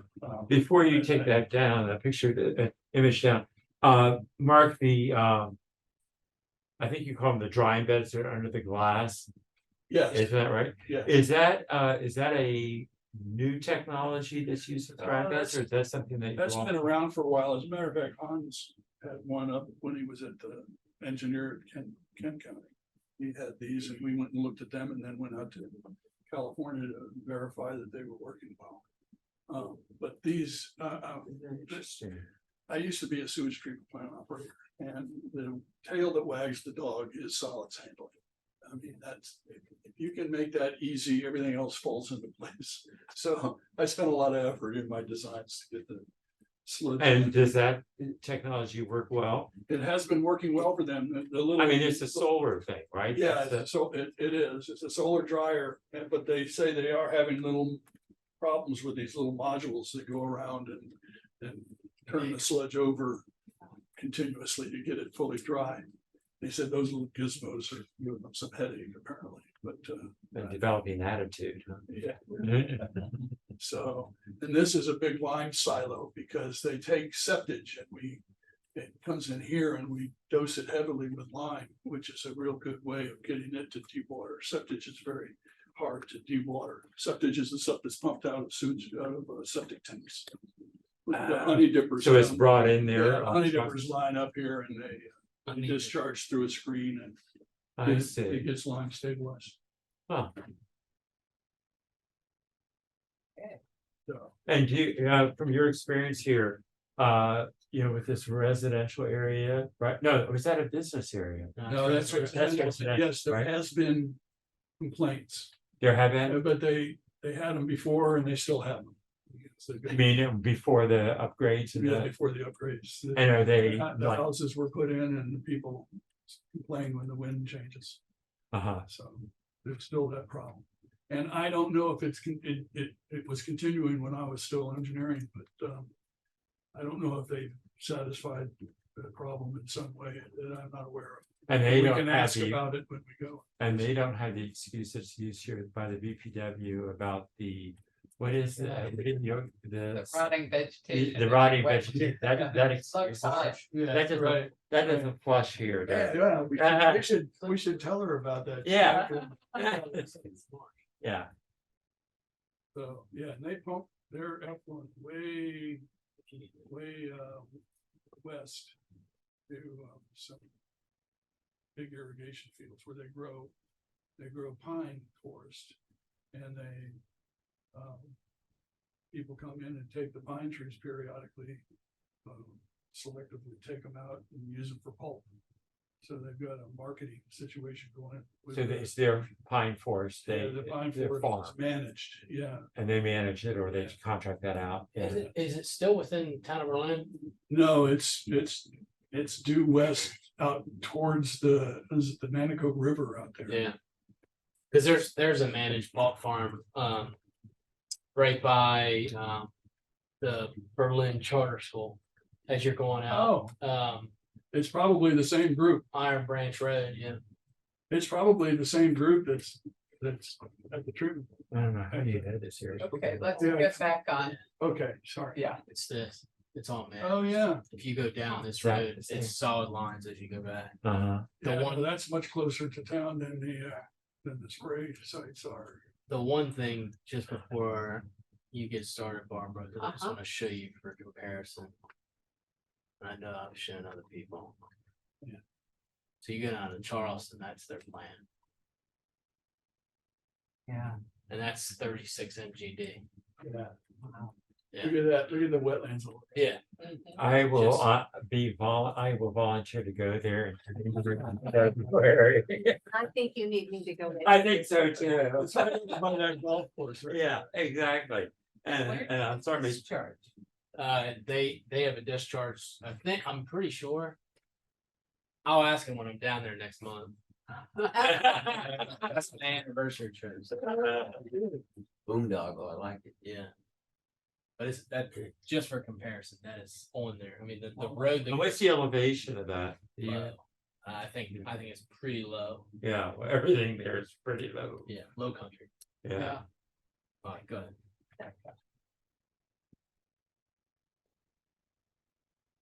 All right, so now we get into costs. These are the costs we want to, Do we want to what? that we want to beat. Okay. Because I think these costs, as you said earlier, Tim, you set us up to fail. Yeah.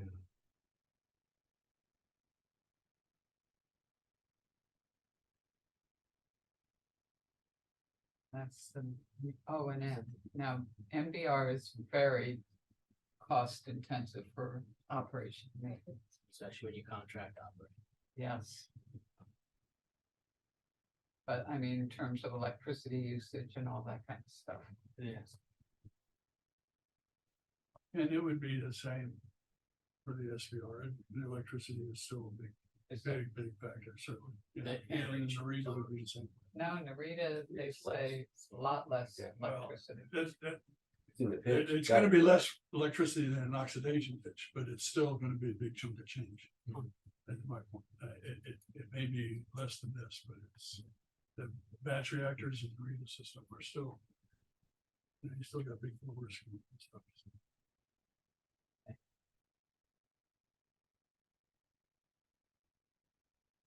Oh, It's- those are the life cycle. Yeah, Yeah.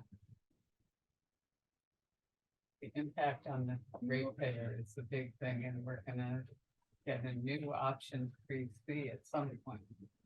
Could we quickly go back to the slide with the costs? This That one, yes. Mhm. Donna, you see there, it says contingency at 35%, Yeah. Mhm. 4 billion. Does that strike you as high?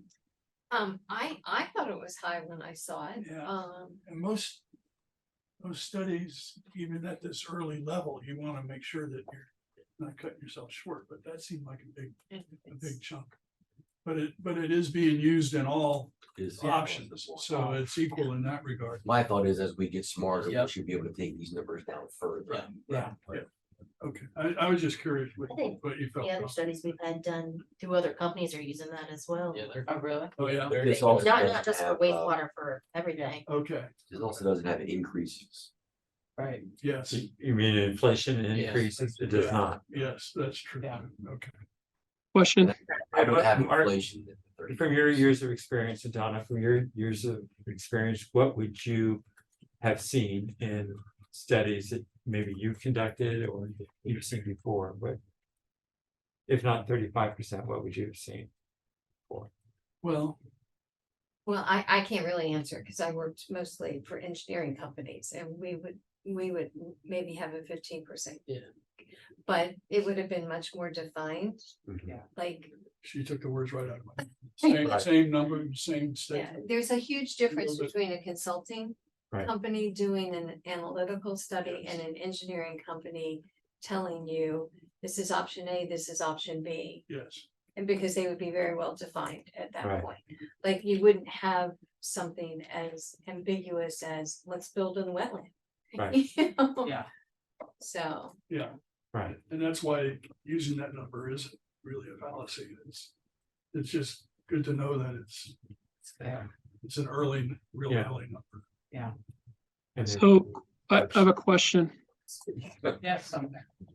So just building on what Donna and Mark have just been saying, I'm not sure how much I'm gonna get behind.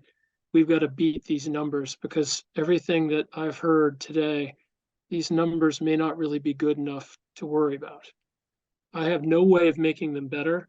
That seems to me from the conversation starting today, there are nuances here. There are opportunities to fine tune things, to swap things out on the existing site that might make a much more attractive bottom line that is a hybrid perhaps of these two. I can't even really explain it, but it just seems to me these, particularly the number in option 2B, is a scare tactic.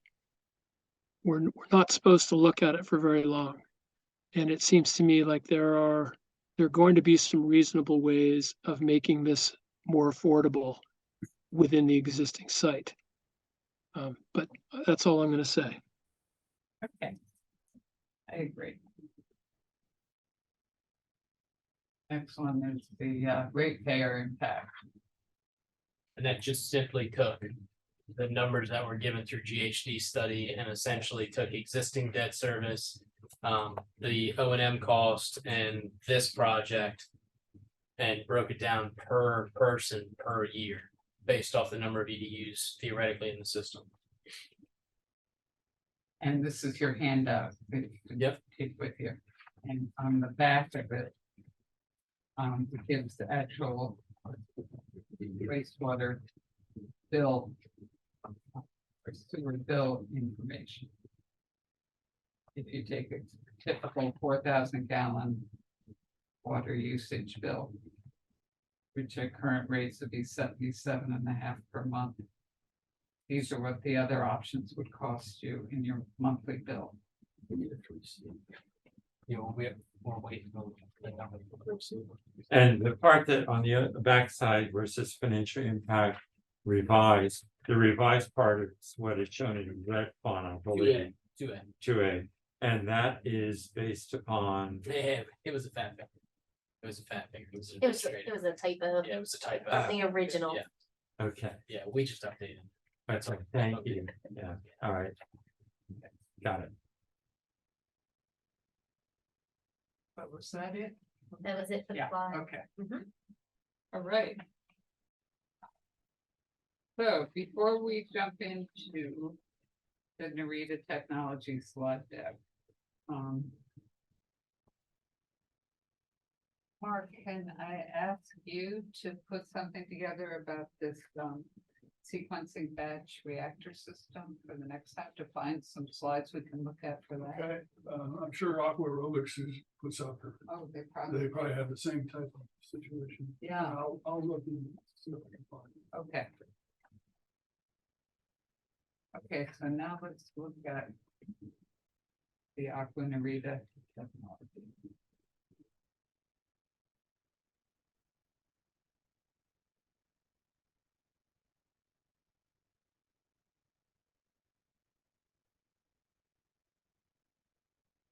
When you wanna stop.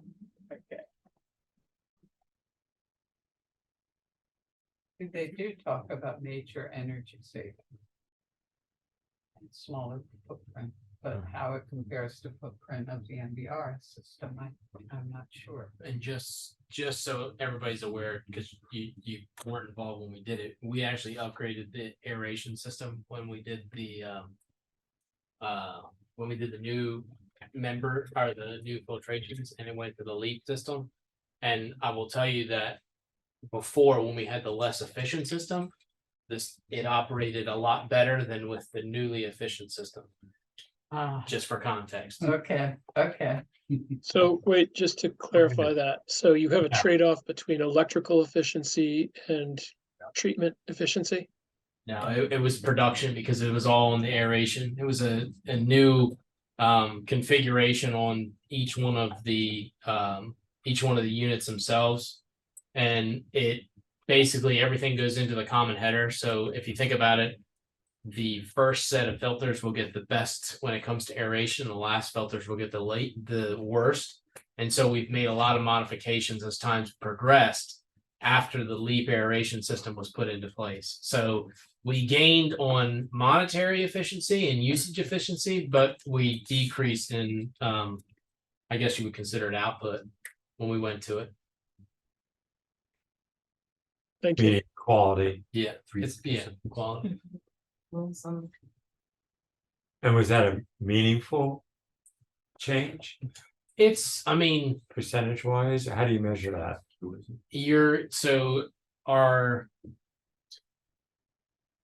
It was meaningful to a degree. I mean, it wasn't a huge cost to upgrade it, but when you look at what we've put into it from a time perspective on trying to gain what we lost in efficiency, it was Negligible. Yeah.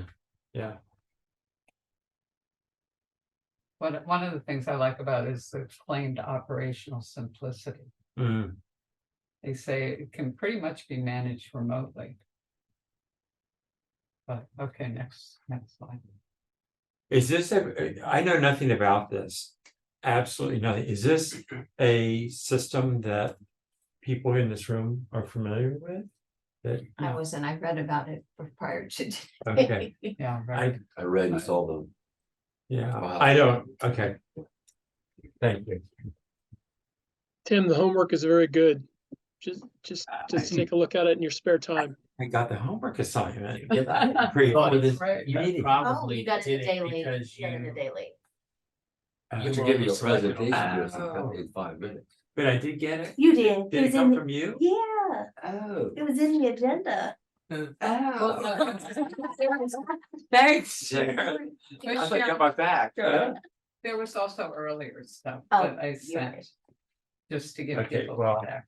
I'm not prepared to talk, so I'll just listen.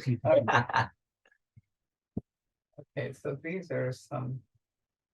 Things that I have actually, they sent me a revised slide deck, and this is the first time I'm looking at it, because the one I was looking at was also geared towards industrial use of the process. So this one is more based on municipal use. Oh, excellent. So this is the stuff, granular sludge. So, I go with the left. yeah, right, If we're right. going. That's what we're hoping for. So it's big activated sludge. And it does anaerobic and aerobic treatment in the same tank. Um, Any background or perspective? Well, the point being that you're getting your nitrogen removal and as well as your carbon removal by each of these granules. Because if you turn the air off in an activated sludge tank, the microbes that are in that tank, some of them will start to change nitrogen to nitrogen gas, any form of nitrogen to nitrogen gas. What they're doing here is they're specifically making a activated sludge granule that does both the carbon removal and the nitrogen removal, because some of that granule is anaerobic without oxygen in the interior of it. And Do we know if this is below our current capacity for nitrogen? it would get similar? Similar. Yes, yeah, it's hard to beat what you guys are doing right now. I understand. It's just, this does it a It would lot beat more the county efficiently. though. I beg your It pardon? would beat the county. Yes, I would say so. Except the county is irrigating, so all of the nitrogen is being used by the crop, which Yeah. is a benefit. For now, yeah. Yeah, for now, right. Right. So that's the magic of this system, is the possibilities that are developed by these granules being made. And where the Activated granules, sludge flock does not usually come in granules. It usually is is there any Mark. any problems with disposing of them? no, not any different. Nothing different, yeah. No. I mean, there's always a problem getting rid of sludge, but not any different problem. That speaks to the question I had with, and maybe I'm jumping the gun here. It seemed like there were a couple of differences with this system versus the sort of conventional systems or the one we have now. One was the question of solids generation. Does it increase our problem or change the nature of the problem? But two, somewhere in there was something about methane, increases in methane potential. But the thing that was so impressive in the video is how much faster the process works to remove solids. And I'm given the conversations about storage, that to me was a really interesting wrinkle. Right. It leads towards smaller reactor size because it settles so quickly. As far as the methane generation, that's after the sludges are removed from the activated sludge process and put into another reactor that is the sludge digester. And that is where methane can be generated. It's not generated here in the activated sludge portion of the reactors. I don't know if I'm making myself clear somewhere, but That's fine. That's great. Thank you. Could this be put on drying beds as well? absolutely, yes. It could go. Must we have drying beds? Does this change the need for the challenge of our drying beds and where they are? right. It could be handled the same way that any sludges are. I believe that it would dry on drying beds faster than normal waste activated sludge because of its granular nature. Dewater is a little bit easier. But you still have sludge you've got to deal with. The volume of the sludge is similar. You know, it's just a mass balance. You have X mass coming into the treatment plant, you change it all into this type of sludge, and it gives you. Would the smell be the same as what we have today, or better, or worse? I think it would be better than what you have today. The sludges that you have today are from the activated sludge process, the oxidation ditch, and it's relatively hard to dewater. This is going to be hard to dewater, but not as hard to dewater, was my opinion. Okay, next.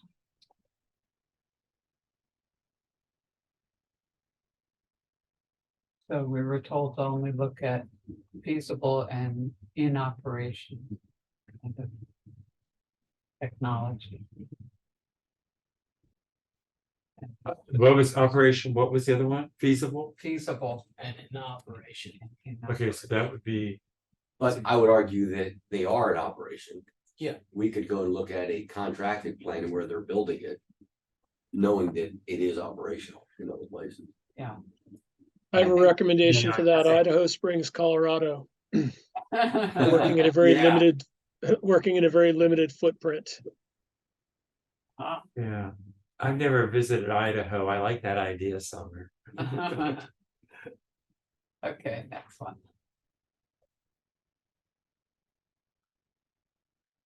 But again, if we did go and meet with people that are just putting this thing in. Yeah. We can understand how it's going, how'd you make the decision, what did you compare it to, what did you have? I think that shared knowledge is helpful. Could be a conference call for that. It could I be, agree. yeah.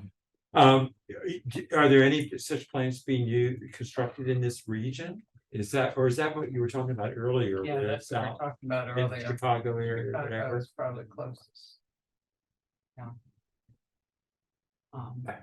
Or That's Is there any- where, that's where aqua aerobics system is. Is located, so It's that's, just out in Rockville, a little town outside of Chicago. so that's just a matter of their technology not having yet been adapted on the East Coast, that kind of thing I is. suspect that's the case. I think, Right. isn't there one in Florida? Florida, Yeah. So Okay. there's only 7 operational ones Yes. in North America North via America. this slide, so there's 14 under total, but only 7 are functioning. Right. Kind fully of, yeah, functional. 2 are in construction startup and pre-construction submittals, so still in the proposal stage, right? Yeah. Yeah, Wow, Is it worldwide? it's Yes, worldwide. it's very It's popular. originally Yeah. developed in Dutton. The Netherlands. okay, I'd like to Yeah. have another one. yeah. I'd like to go back there too. Yeah. It's in 22 countries. Their sludge is a little cheesier. The biggest one, I think, is in Ireland somewhere. I like Ireland. In a bog farm, right? Wolf Creek. Okay, Alabama. That's Some of those plants that are either constructed or under construction are considerably larger than what we're dealing with. Yes. So except- we shouldn't be too worried about the fact that this is some little technology that can only be applied if, if we stay below a certain level. Yeah. And some of them they've built on green fields and most of them I think are retrofits. So a similar kind of application is here, right? So are, no, Power consumption there said 50% less, I think it's. Yeah, but again, it's what they're comparing it to, right? right. Right. Which could be. Well, 50% is 50%, isn't it? Well, but we don't know, you're right, I understand your point, yeah. Sure. Installation, so 14. Fort Pierce. That one in Walcott, that's the Kansas City one. Do they install their own? You mean build their own? Yeah. No, they use other contractors, I believe. They step it all out. And it's- I wasn't sure just because it said startup, if Right. they were the ones that were doing the installation, that they were timed, like, the Confluence Park is scheduled for 2024. Like they did so many a year. So where they've got their demos, those are places they would prefer you to come and learn, I assume. Yeah. Yeah, Number 1 and number 13, And number 1's the one in Chicago. right? Right, Rockford. I wouldn't mind going to Vancouver. Yeah, I like that idea. That's not till 2025. Oh, shoot, okay. We could, It's, we could stay there for a while. Yeah, right. Large projects in design. Those are large. Yeah, they are. Be interesting to see if they tied a cost to each one of them. So that you could see like the one that was built in Alabama. Yeah. I know it's a big plant, but what that cost was. What Is the one in Virginia? Yeah, what is the definition of pilot completed? Which pilot gives you- completed or ongoing. Or ongoing. That's the chart we saw. So is that the one that the red triangle, is that in Virginia or DC or Maryland? It looks like DC. So it's along the Anacostia? That one? That's where Tim's from. Along the top. Yeah, that, The Potter. Tim doesn't know about it. yeah. No, I know where that plan is. Certainly not for the city of DC, that's the blue city. of Blue DC run Plains. by Blue Plains, yeah. Right, Was that a plant we could go to? that's what I'm Well, wondering. it's just a pilot, it looks like right now, Or ongoing, it says. orange. I mean, that you could do it a day. That's a day trip. Yes, yeah. And I know how to get there. Always help. Yeah, very helpful, right. Hmm. Because they have, that plant has been, the Blue Plains plant has gone under major renovations. Several times. Right, but I mean, I think there's a recent one, I'm not quite sure if it's completed or not.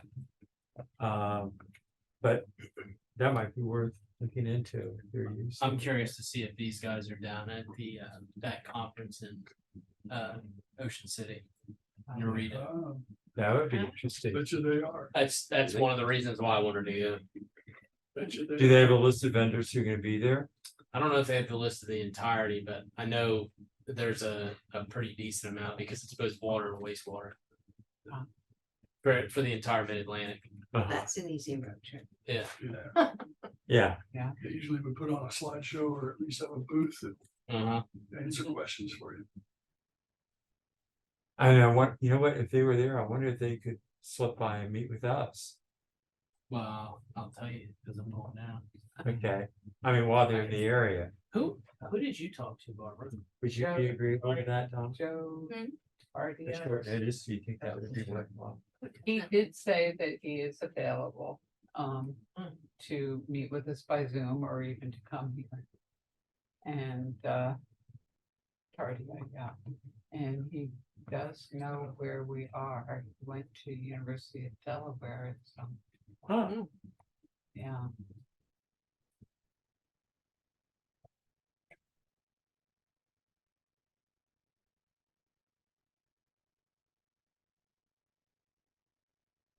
This is the Fort Pierce Yeah, project. yeah.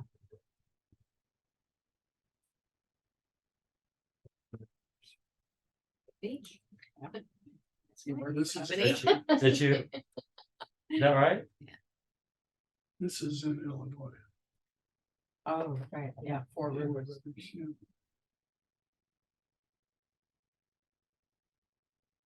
I'd really go to Three Rivers in Pittsburgh, but it's. Okay, now more about technology. Different types of activated sludge. So as we're sliding through these slides, I'm wondering if Mark or Donna or somebody can help us understand what the vanilla system looks like in these graphs versus what these guys are proposing. What the button system. I'm sorry, say again, would you please? So in the page right before the one that's displayed on my screen, at least, there was a picture of sludge. Would a plain vanilla system look like one of the ones on the left? Probably in the Or, middle. in the middle? Okay, thank you. Just as we go through these, to the extent that you can help us understand what a typical system would look like versus where this one's going in a different direction, that would be helpful.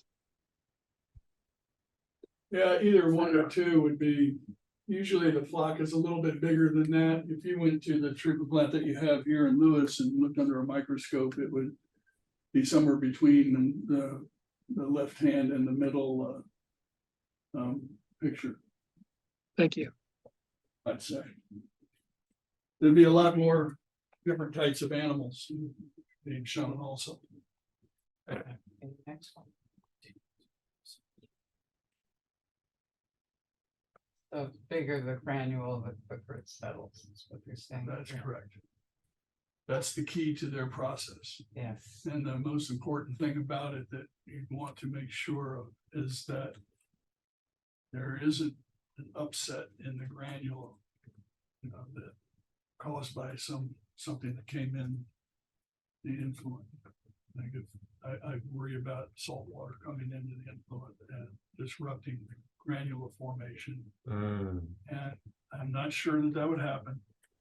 But it's something that you'd want to question, because, how could we prevent that? well, you need to stop it, especially with the high water that we're Right. talking about. As I've harped on a lot, you guys are getting tired of hearing it. Yeah, keep harping. I worry about the water coming in to the houses that are built at grade out on the beach. The water's gonna come up high enough to go into the toilets or into the shower drains. And that goes to the sewage treatment plant, and Got it. that would go fast, that would faster than the pumps can pump it. You know, you'll be draining the ocean through those holes, and it's a concern that I have, but the salt in that water will upset the microbes in an Sure. activated sludge treatment system. Quickly. You can, quickly, you can see them start to float. It's. Are you guys still I've doing seen- the dike? Over on the beach, on the canal side of Cedar Street down at the end. Right, Are you guys still doing that, or? it's my understanding there's some commitment to do that. Yeah. I think the idea was that there was gonna be some fishing for grant money, if I remember correctly, and it's been a long time since that was discussed. But Austin and I have talked about this, and one way to solve the problem is to turn the pump stations off. Yes. Just stop the flow. I mean, it's Yeah. not like there's gonna be any sewage generated when this is happening. People are all gonna be out of. Evacuated. Yeah. Right. So you have a sensor in the pump station Interesting. that sounds off and turns the pumps off. Yeah. That's a possible. But. It's the only possible thought I think there could be. Yeah. If this is- Otherwise. Process resiliency Solvable. that they claim there is something to be explored. Yeah, right? yeah, I think it should be. If this technology is used in Europe and it's used in low-lying areas of Europe, such as Netherlands, right? Mhm. Do they, how do they treat, how did they certainly have saltwater? Yeah, whether they have issues some there? intrusion and it's something that is worth discussing with the Naruto people. But from your experience, you don't know how they address that in. No, I do not. Yeah, okay. No. And Donna, do you? No clue. Well. I don't know. That's good. I've looked at That's under good. a microscope many times in systems that have received salt water, and the microbes don't like it. They don't like the change. And how long does it take, if that salt water does get into the system, how long does it take to rectify that? And To get, balance it, create the balance that you need? the salt level has to be flushed out. Okay, You know, so if it's a 1,000,000 gallon tank, is off the top of my head, and you're Right. getting 1,000,000 gallons a day, then it's 1 day. That you displace the water.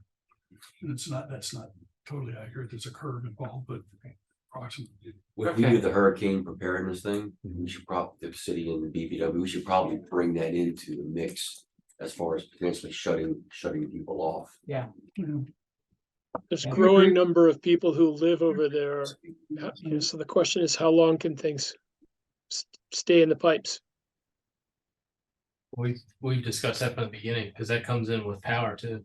It's when you Yeah. make the decision to shut your power off. mhm. That all gets tied in, water. Water. but the power you're talking about shutting off would be, for example, in the areas most at risk, is that correct? Yeah, so like Right. if you knew, So. Yeah. I'm sorry, go ahead. I was just saying, if you knew you were gonna get hit on Lewes Beach, there would be a point in time where you decide that you're either gonna start turning valves.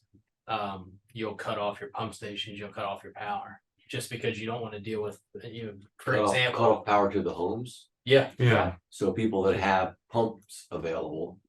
They're gonna get more flooded, that's gonna be a liability we need to think through. Well, the discussion is that's tied to evacuation. So you tell people that, your mandatory evacuation, if you choose to stay, we're shutting your power, we're shutting your water, we're shutting your sewer off.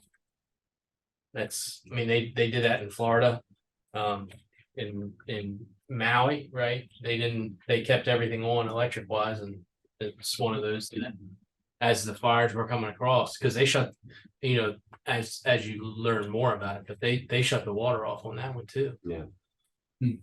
If a person on the beach. Yeah. Receives notice that BPW is suspending services. And yet they have a generator that automatically kicks on with a power failure. How does that not affect what you're trying They to would go to protect pump here? stations and not go any further, right? Well, you would be like, for example, Is that as Mark correct? stated, you would, well, you gotta I'm look at sorry. it, you have to look at it from two sides. Please. One is if you shut your water valve off, which is what they did in Florida. They shut everything that went to the island was shut off, basically making it inhabitable. Same thing with your sewer. You wouldn't have anything pumping. So you would know in You'd low-lying isolate it. areas, you would know that your water's gonna infiltrate your system. So instead of pumping that to your plant, you turn it off and you let it inundate your pump stations. And then as the water recedes, then you start going from pump station to pump station, you pump it down. And that's usually by like truck, I see. because your well Right, wells are you can- compromised. Right. Okay, next. But Austin, just real quickly, before you jump into the next slide, to Mark's point, he's made this point a number of times in the mitigation committee about saltwater, I'll call it saltwater intrusion. When you look at the annual or the monthly reports to the BPW from the contractor, the flow, the inflow versus the treated flow obviously shows that there is infiltration into the system. Have you had salinity problems in the system so far? We really haven't determined whether it's a salt problem. We haven't visually seen it. I think the one that we're working towards now is because right now we can only run all of our tests when you're monitoring lift stations based off pump runtime instead of flow. So what we're doing is when we're retrofitting pump stations, we're putting flow meters in so that we can actually see when the infiltration is happening. So if you have a continual infiltration, it can be tied, for example, there's a line that runs on Alaska Avenue. It's an old terracotta line. So you would have to think as your sea level or your water table rises, you could see your pump station 8 increase in flow, or you can test there to see if you're getting an increase in salinity. Brett, I was just wondering if you see so you haven't seen anything at the plant itself. You haven't seen any problem with, as Tom Panetta calls them, the buggies. No, nothing with the buggies. Knock on wood.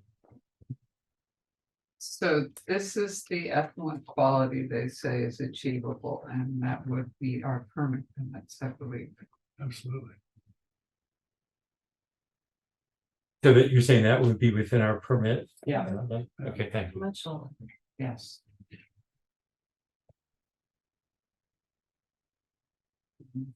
Cycle, how it works.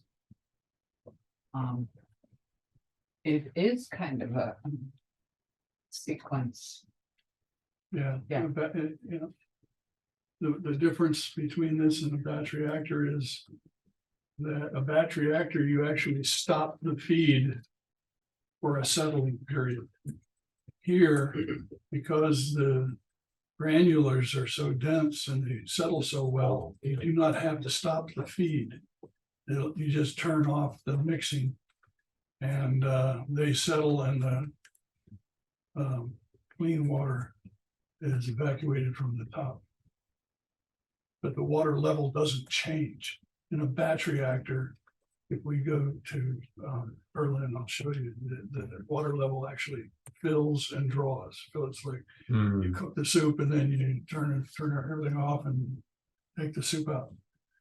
So, but this is the advantage here of not having that fill and draw cycle. It's always fill and draw happens at the same time. Next.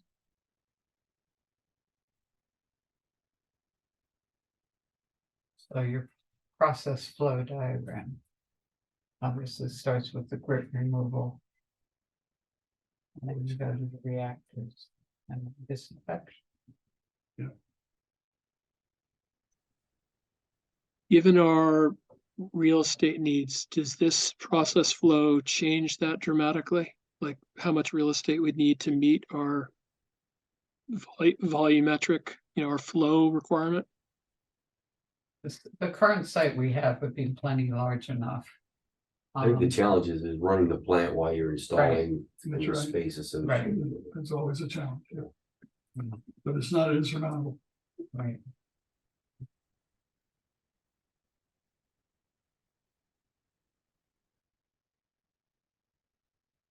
This is the crux of the matter, right? Yeah. Do you start up, do you seed it with the granules or do you run your? Apparently not.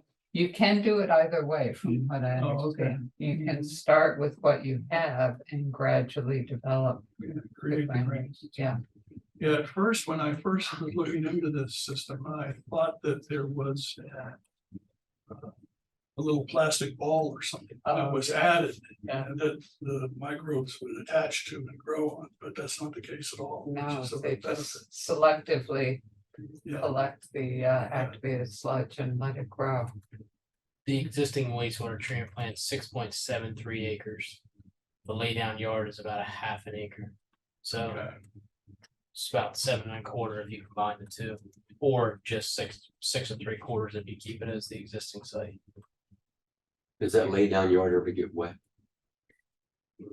In the back, maybe as you get closer to the trail, because that's the closest point. I think it sometimes does on the front side, because that's usually where you see water, which would be out towards the Savannah Road side. That on super high tides, that road's underwater. Yeah.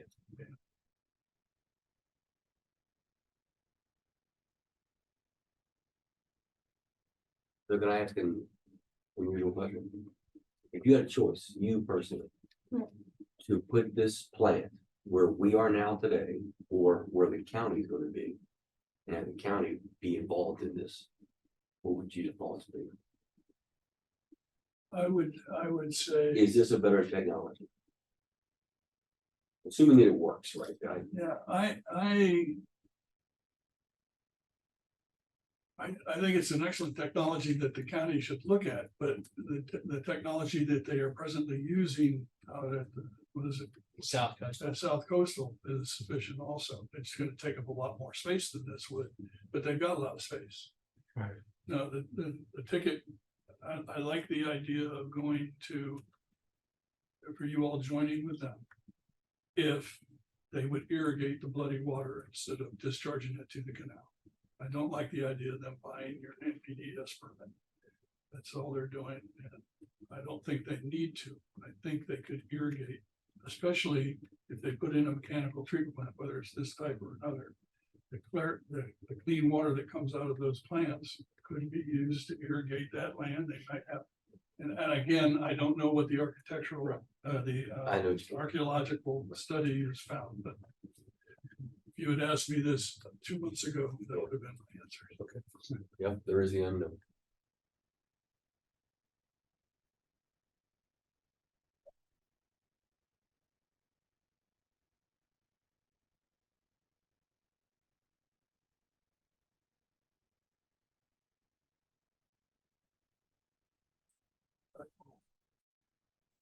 So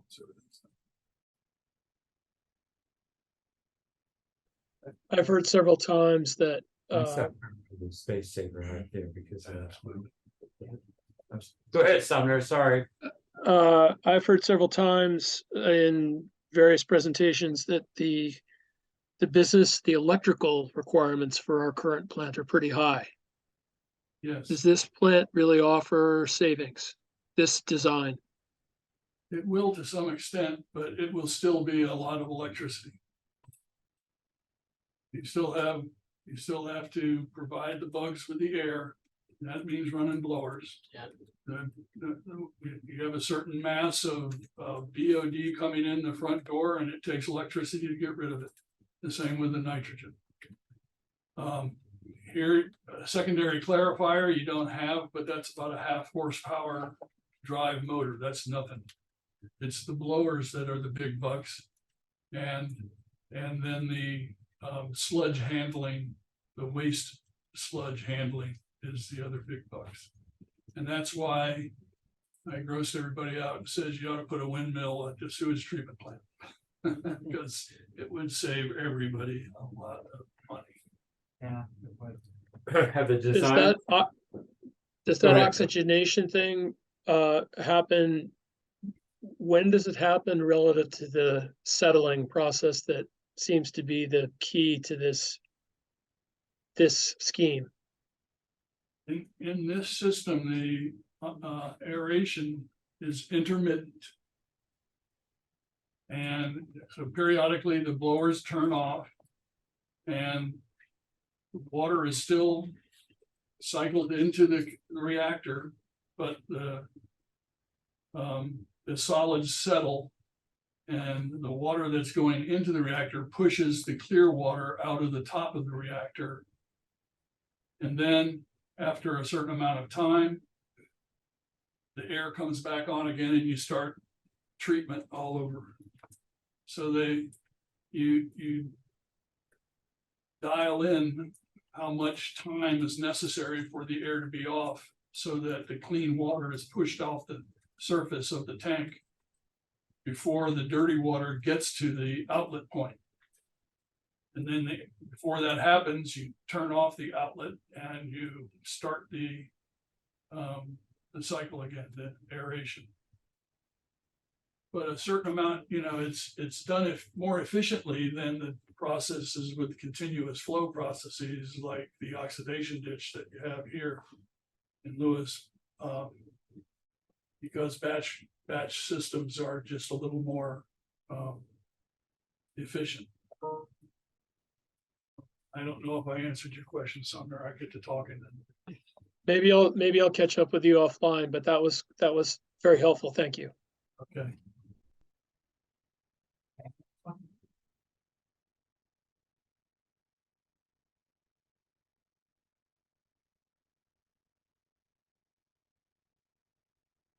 A lot less piping. Yeah.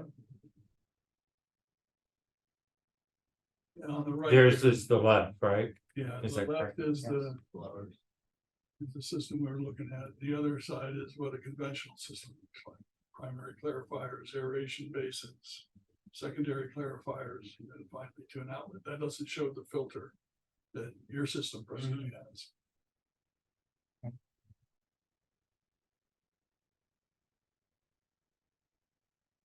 That's a benefit, right? That statement right there. Yeah, no pre or post station.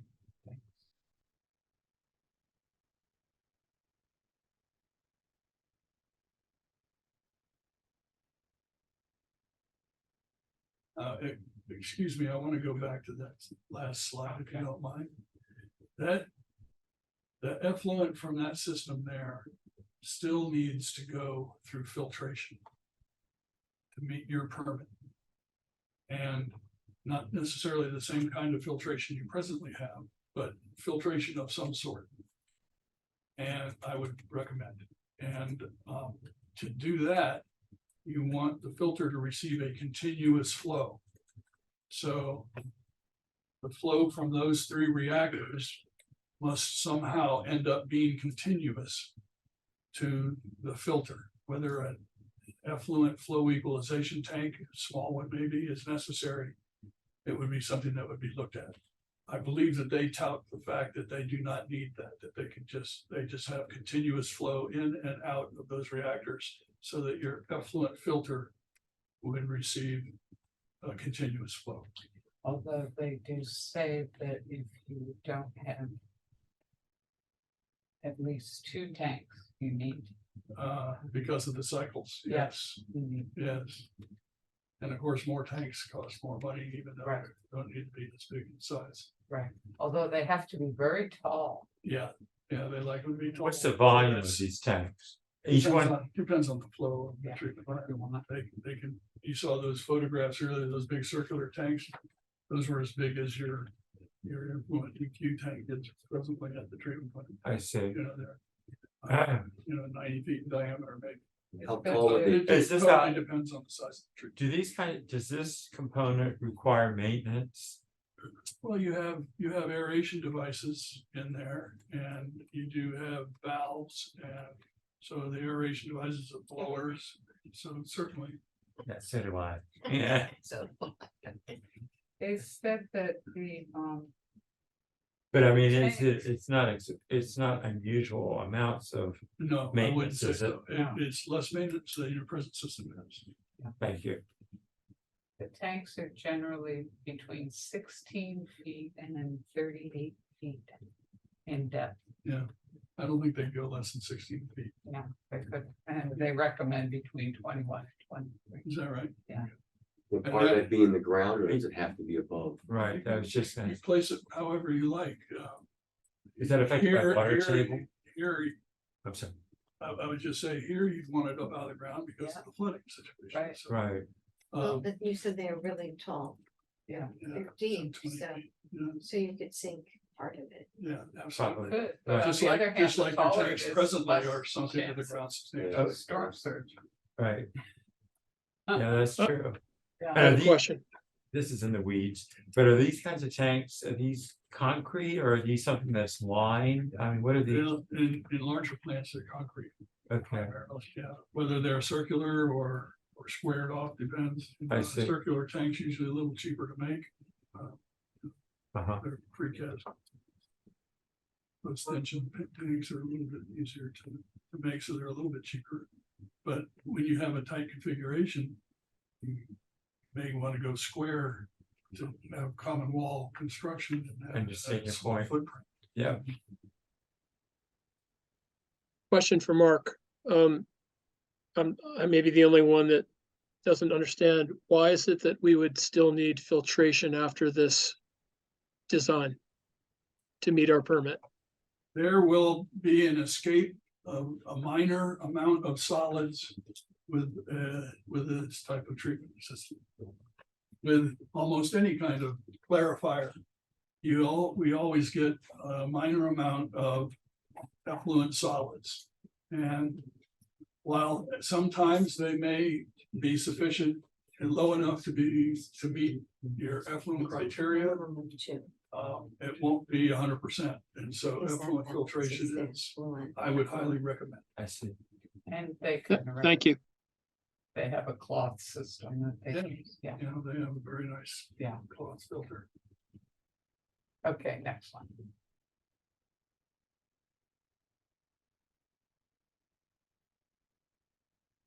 Normal operation, 3.5 hours.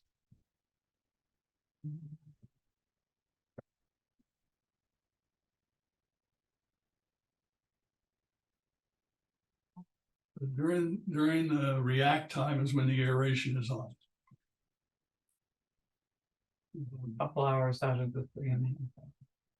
And then this is showing storm operation. This is the effect during the storm. Is that what they're trying to show there? I believe so, yes, that they Yeah. shorten the periods of time so that they can get the job done Right, in the same. a certain reactor. percentage off, right? That's gotta affect the outflow though, right? It would to some extent, absolutely. And so there is a balancing point or a tipping point where if you shorten it too much, Yeah. you're gonna lose granule, Yeah, which is helpful. That is another good reason to have a filter on the end. Yes. It's kind of a catch-all.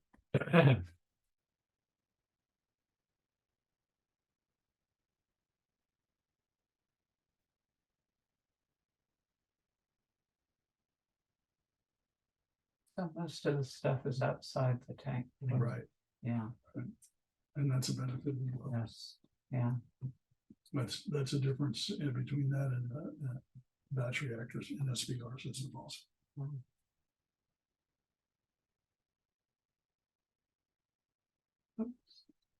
More of these slides? That's what I said, way down. There's 40 slides and we're at 32.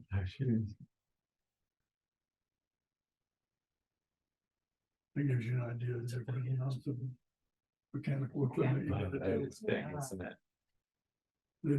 They didn't include the effluent filters on their side, however, while So These are all the it's not specs for totally that. apples to apples. For that place in Alabama or wherever, It's right? not required, but we would Right, have it. right. We would But you have- see on the flow It's through much hollow bigger. fiber Yeah, NBR, Yeah, that is a filtering system. yeah. So the Aqua Narita doesn't show a filter, so it's not totally apples to apples. So the 6 mm screen, how does that compare to our? We have a 5 mm screen and then a 2 mm screen. And then the actual membrane filters themselves, I believe, are 10 micron, which is about the size of your hair follicle. On the membranes themselves. But when they, I found this on the web. I knew it. Aqua Narita, I believe they use a disinfection, like we disinfect with UV, because our Crystal effluent's clear. ridiculous, yeah. But most people, they'll, if they're discharging it, chlorination and dechlorination before they discharge. And these guys would do that as well? I would say that these people would use UV. Yeah. Okay. Yeah, They could. that's right. I would recommend it. But that would be expected in a proposal if they were, Yeah. right, I mean, that kind of Well, detail. the design engineer puts all of those things together in concert with what they think you should have. Right. And you go back and forth with them and you end up, citing everything the way you have to cite it. And they provide information and input on whether they think it goes together well enough. I understand, thank you. Barbara, did they ever, most people don't when they go to sell, but did they say like what the average cost, like for example, per million gallon is to have their plants installed? Ah, I don't. I'd be know. curious, just for That comparison, would be a good question. Yeah, Real because good usually question. they tell you it's, I think, 10 million per MGD. So if you're doing a 3 million gallon plant, it's $30 million. yeah. No, I didn't ask, but that's a good question. Add that to the questions we want to ask. Certainly. But looking at MBR is what we have. And Aqua Narita is already at the right side. And in terms of footprint's about the same, right? Mhm. But operating costs. And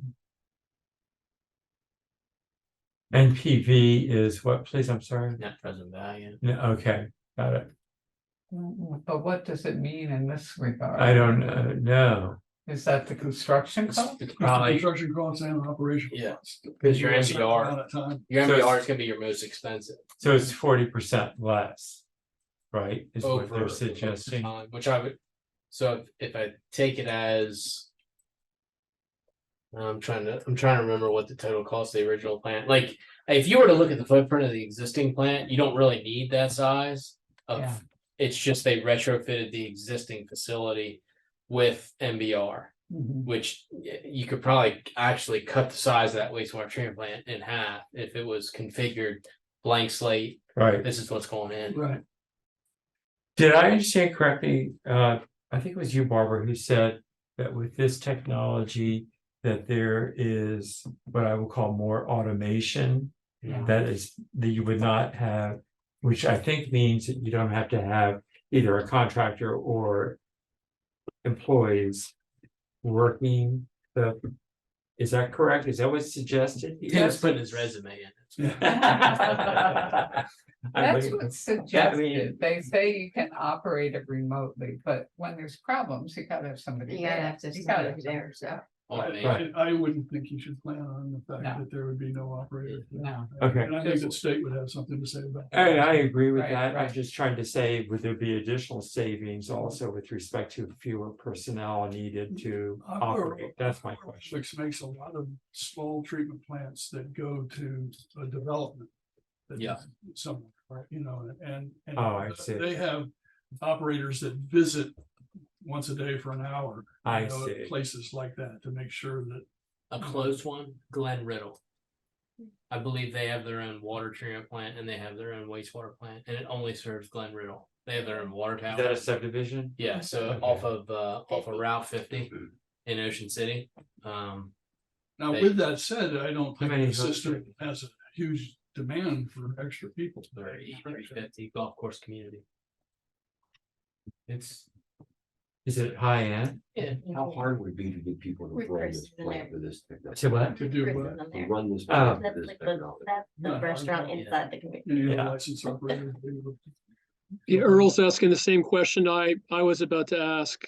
You know, I know we've had trouble finding certified people that can work our plant. How much easier or harder would it be to do this? To find people to run this plant? What class of operator? Speaking as an old operator, once upon a time, this plant would be much easier to operate than the one you have. The time you'll spend operating this plant will be taking care of the sludge, not so much the treatment plant. Interesting. That's where you get the complexity, because when you go into MBR, it's so unique on the wastewater side that you need, if you're not operating itself, you either need to send somebody for training or you hire someone that has Right. experience in it. Well, you have a, was it class 3 or class 1 that you would have had? It was, I don't know, class A, they called it. Oh, class A. Yeah. I apologize. It No, was no, A, it- not ABC, not like it's- G3. Almost 50 years ago. So. Okay. All right, but you would still need a class A to be the Yes. top operator, but then the, For this plant, yeah. right, but the other people would not. It's a class 4, Oh, I guess. in Delaware does numbers, Maryland does Yeah, letters. that's right. Oh, okay, I thought there was some standardization, but no, this is right, No. okay. Thank you.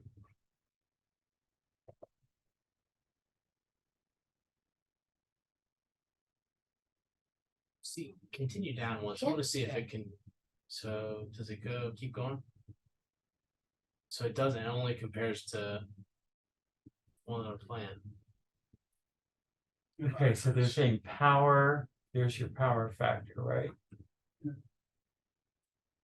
Wow, I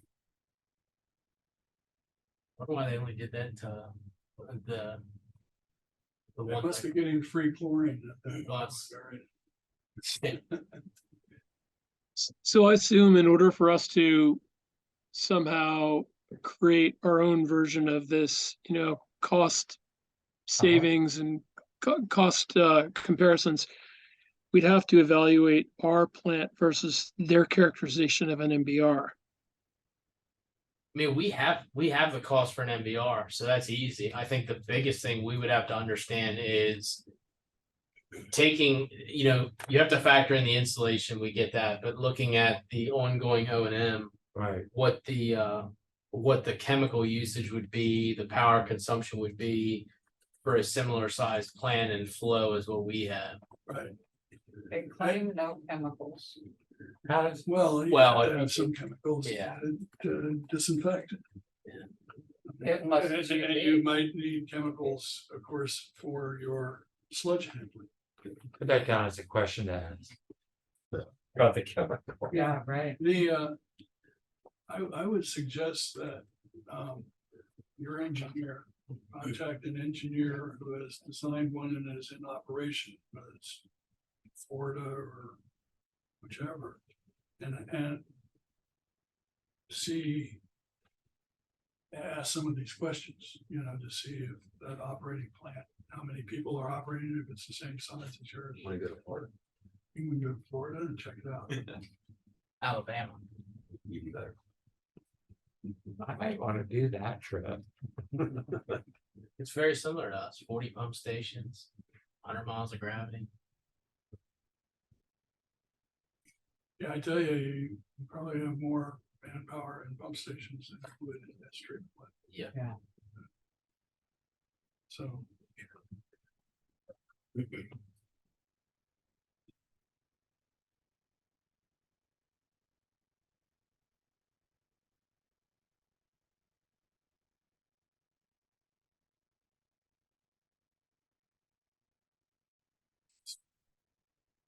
Keep going. What does it say? Now, this company's Aqua Aerobics. Aerobics, or this is their, Oh, What they Oh. got away with. oh, there you go, Yeah, okay. so so they had an oxidation ditch there. 3.5 million gallon plant. Not half an acre. Wow. What I do not see in their aqua narrator system is the sludge handling Sludge portion. right. I think that they'd still be using some of these other tanks for sludge handling, but maybe I'm mistaken. Wow. That's significant. Yeah. Is that a Yeah. parking garage? Yes, there's a canter.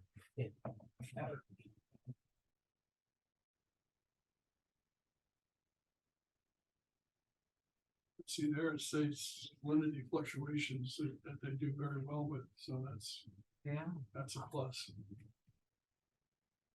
So would that work for the salinity things you were talking about earlier? Yeah. Now, you don't know what they mean by salinity fluctuations here, so I take that with a grain of salt. Yeah, I like that pun.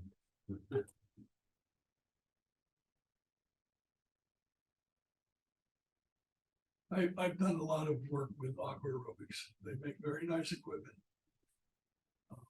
They sell it very hard and say what you want to hear, so you. But is there science behind it? And is it strong Absolutely. engineering? I mean, it's proven in. Yes, it has been proven, so. Well, there's 7 operators. Yeah, well, that's. In the US. In the I US. was reading the line, I was reading Yeah, that last line and Think that about was- 7 and think about, I mean, how many wastewater treatment facilities in the state of Delaware, right? Yeah. Well, of course, this is not dissimilar to the problem we run into running a membrane system, right? there's more in Sussex County, there's more wastewater treatment plants in Sussex County Yeah. than they have in the country. Yeah. I understand. How that. many MBR But what I'm plants are there in saying is- Delaware? Comparison to the issue that you've had with us operating a membrane system compared to all the more conventional Mhm. wastewater treatment. That's Oh. been an issue, correct? We ran our own plant up until we switched over to membrane filtration, so. We did not contract operate out until we switched to membrane filtration, Right, make some other changes to it. which if you, yeah, Right, In Sumner asked, how many MBRs are there in Delaware? in Why? Delaware, Yeah. one. yeah. How about And over how many in Delmarva? Maryland or, I believe there's another one on the eastern shore, but it's much smaller. And I believe it's a Worcester County plant okay, and much smaller. and any in Perryville, Virginia, Maryland has a wet water plant. That's Yeah. membranes. where in Maryland, is that the Perry? Perryville is a Perryville water plant. Takes water out of the Susquehanna River just below the dam. And they treat it with membranes. A lot in Maryland treat with membranes. Is that right? Yeah, For water. yes, on water side.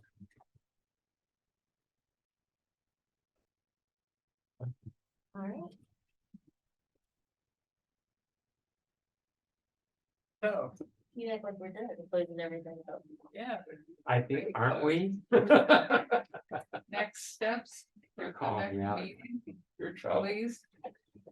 What do we have? We have, I have Sumner's dogs. gonna look at. Yeah. This possibility of discharge to. The wetlands, Yeah. the salinity issue. Question, that's what's being discharged? At what level of quality? Treated effluent like we saw in, what Narita says they could. Provide. There was one of the slides that said, certainly looking at our current NPDES permit. All right, so the stuff that's coming out of the pipe, it would go into the wetland rather than directly into the canal. Right. I think Austin's gonna let us know if these people are at your conference, right? Yeah, and I'm also gonna try and touch base with somebody in one of the plants that's built, probably the one in Alabama. To just talk about their cost, but you could probably find what the cost was. Cause it was probably publicly advertised. Sure. Yeah, I started looking up Wolcott, Kansas, that one, and I thought I saw something like. It was 2-digit million, but it went in one. We also have a conference call, so we speak. Yeah, yeah. What work with did you want? What their experience has been working with this company. Mark's gonna find us some slides to look at for the SBR. SBR. We're all going to come with questions to try and figure out what we need to know in order to decide to look further or eliminate kind of, how much space do we need? The salinity issue, what what do we need besides what they have? How do they do sludge handling? All those things. Put your thinking cap on. Think of the questions if you were going to evaluate, if you were going to be meeting with a salesman and want to ask them the tough questions. I have a quick question. Yes. So in this process, at what point is a decision made if you're partnering with Sussex County or this is individual? Supposed to be by December, right? Because- January is the cutoff date for a presentation, but Report date. the idea would be there would be a report put together by this group that would be given to the board prior to making the decision. I Right. believe that's the thought. Oh, really? I believe. Ah, But I mean, if the board makes a decision next month, yeah, right. but I think that the idea was to charge the committee with doing the research in a period of time that fits. Should they move forward and not come up with, not speaking for you guys, but not come up with an agreement that's suitable for them. I missed the meeting, the last meeting.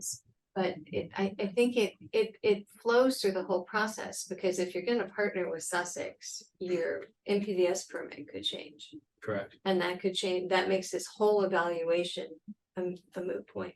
Which that's one of the reasons why Barbara pushed to have this committee, so that there was Where'd that a back up? redundant pod. Yeah. Okay. But if anything happens with Sussex, the permit either becomes null and void or it gets transferred. And I say transferred, but it basically gets Right, replaced. Right. Yeah.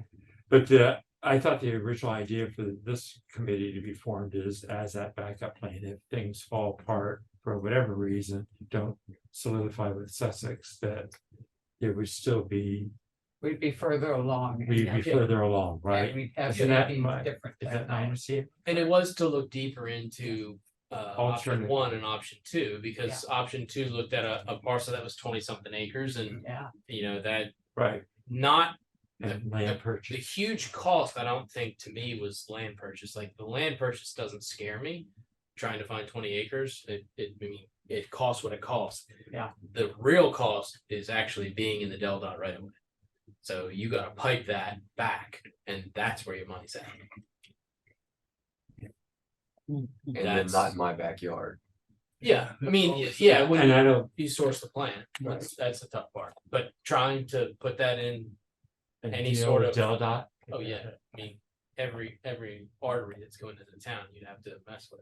Yeah. With roundabouts that are going in, it would be a very tough configuration. There's a lot next door to me in Wolf Point. How big is it? That was 3.5 MGD on half an acre. yeah, right. Yeah. So the one in Florida, Put you all on the system too at the same Yeah, time. exactly. You need that. Alabama says 18 million.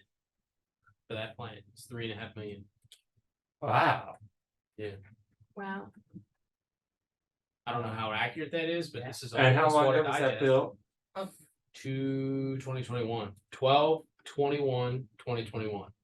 It'll be interesting to hear your thoughts when you get the opportunity to speak with Alabama. Yeah, well, I would, the way that I would look at it is having a conversation with them and seeing if they would speak to us. Yeah. See how they- Yeah. You, I don't mean to interrupt, but do you want me to contact Berlin? Yeah.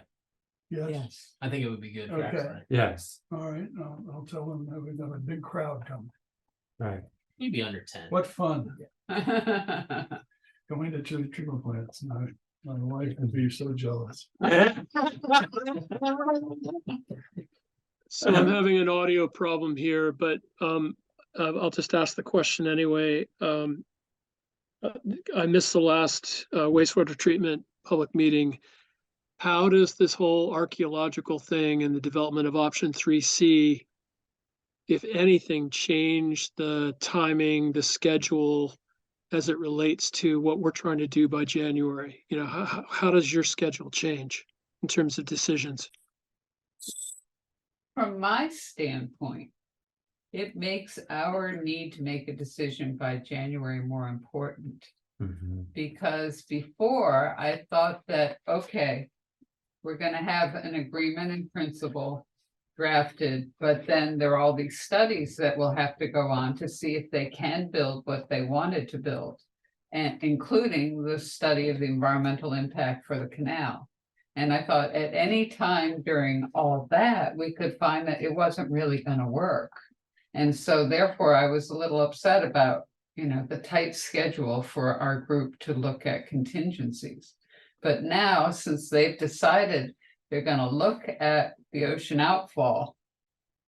And, you know, their GHD is gonna put the cost estimate and feasibility thing together before the end of the year. It means that our schedule makes a lot of sense. Right. Mhm. It Yeah. fits very nicely with it. Yes. Actually. It does. Cause I mean, And Austin, your thought? no, I would say the same thing. I mean, Yeah. the board is probably, again, not speaking for you, but you probably want to see what the GHD report was before you signed any sort of document. Yes, And with that being 3 to 4 months out, you Right. also factor in the holidays in there. It puts a time crunch on us, but it also opens up the door to look at the possibilities of utilizing. Alternatives. Yeah. Yeah. yeah. Yeah. Sumner, does that answer your question? Yes, thank you. Okay. So with that, I think we can adjourn for. I just- no, When I contact Berlin, I'm gonna get maybe 3 different dates and then send it out to everybody to see if we can benefit some way. Okay. Sure. And soon is okay, like next weekish is. I would say after Labor Day. You're out of town. I'm out of town next week. Okay, Right. After Labor Day. Yeah. Right. Good. What would you like on the next agenda for next week? Do you just want to do update from committee members? Or do you want specific things? Update from committee members. Do you think you'll find a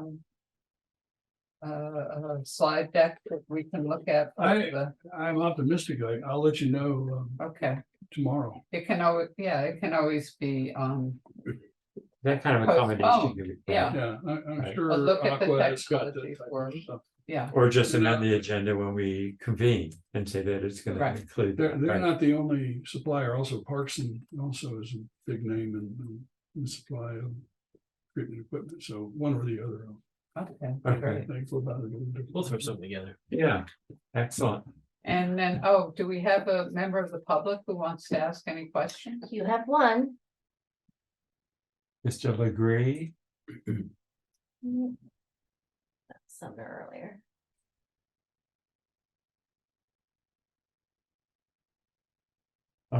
she's still with us. He's muted. Mr. Legree, if you have any questions, now's the time to ask them. You'd have to unmute yourself first, but we've unmuted you from here. Right? Mhm. Right.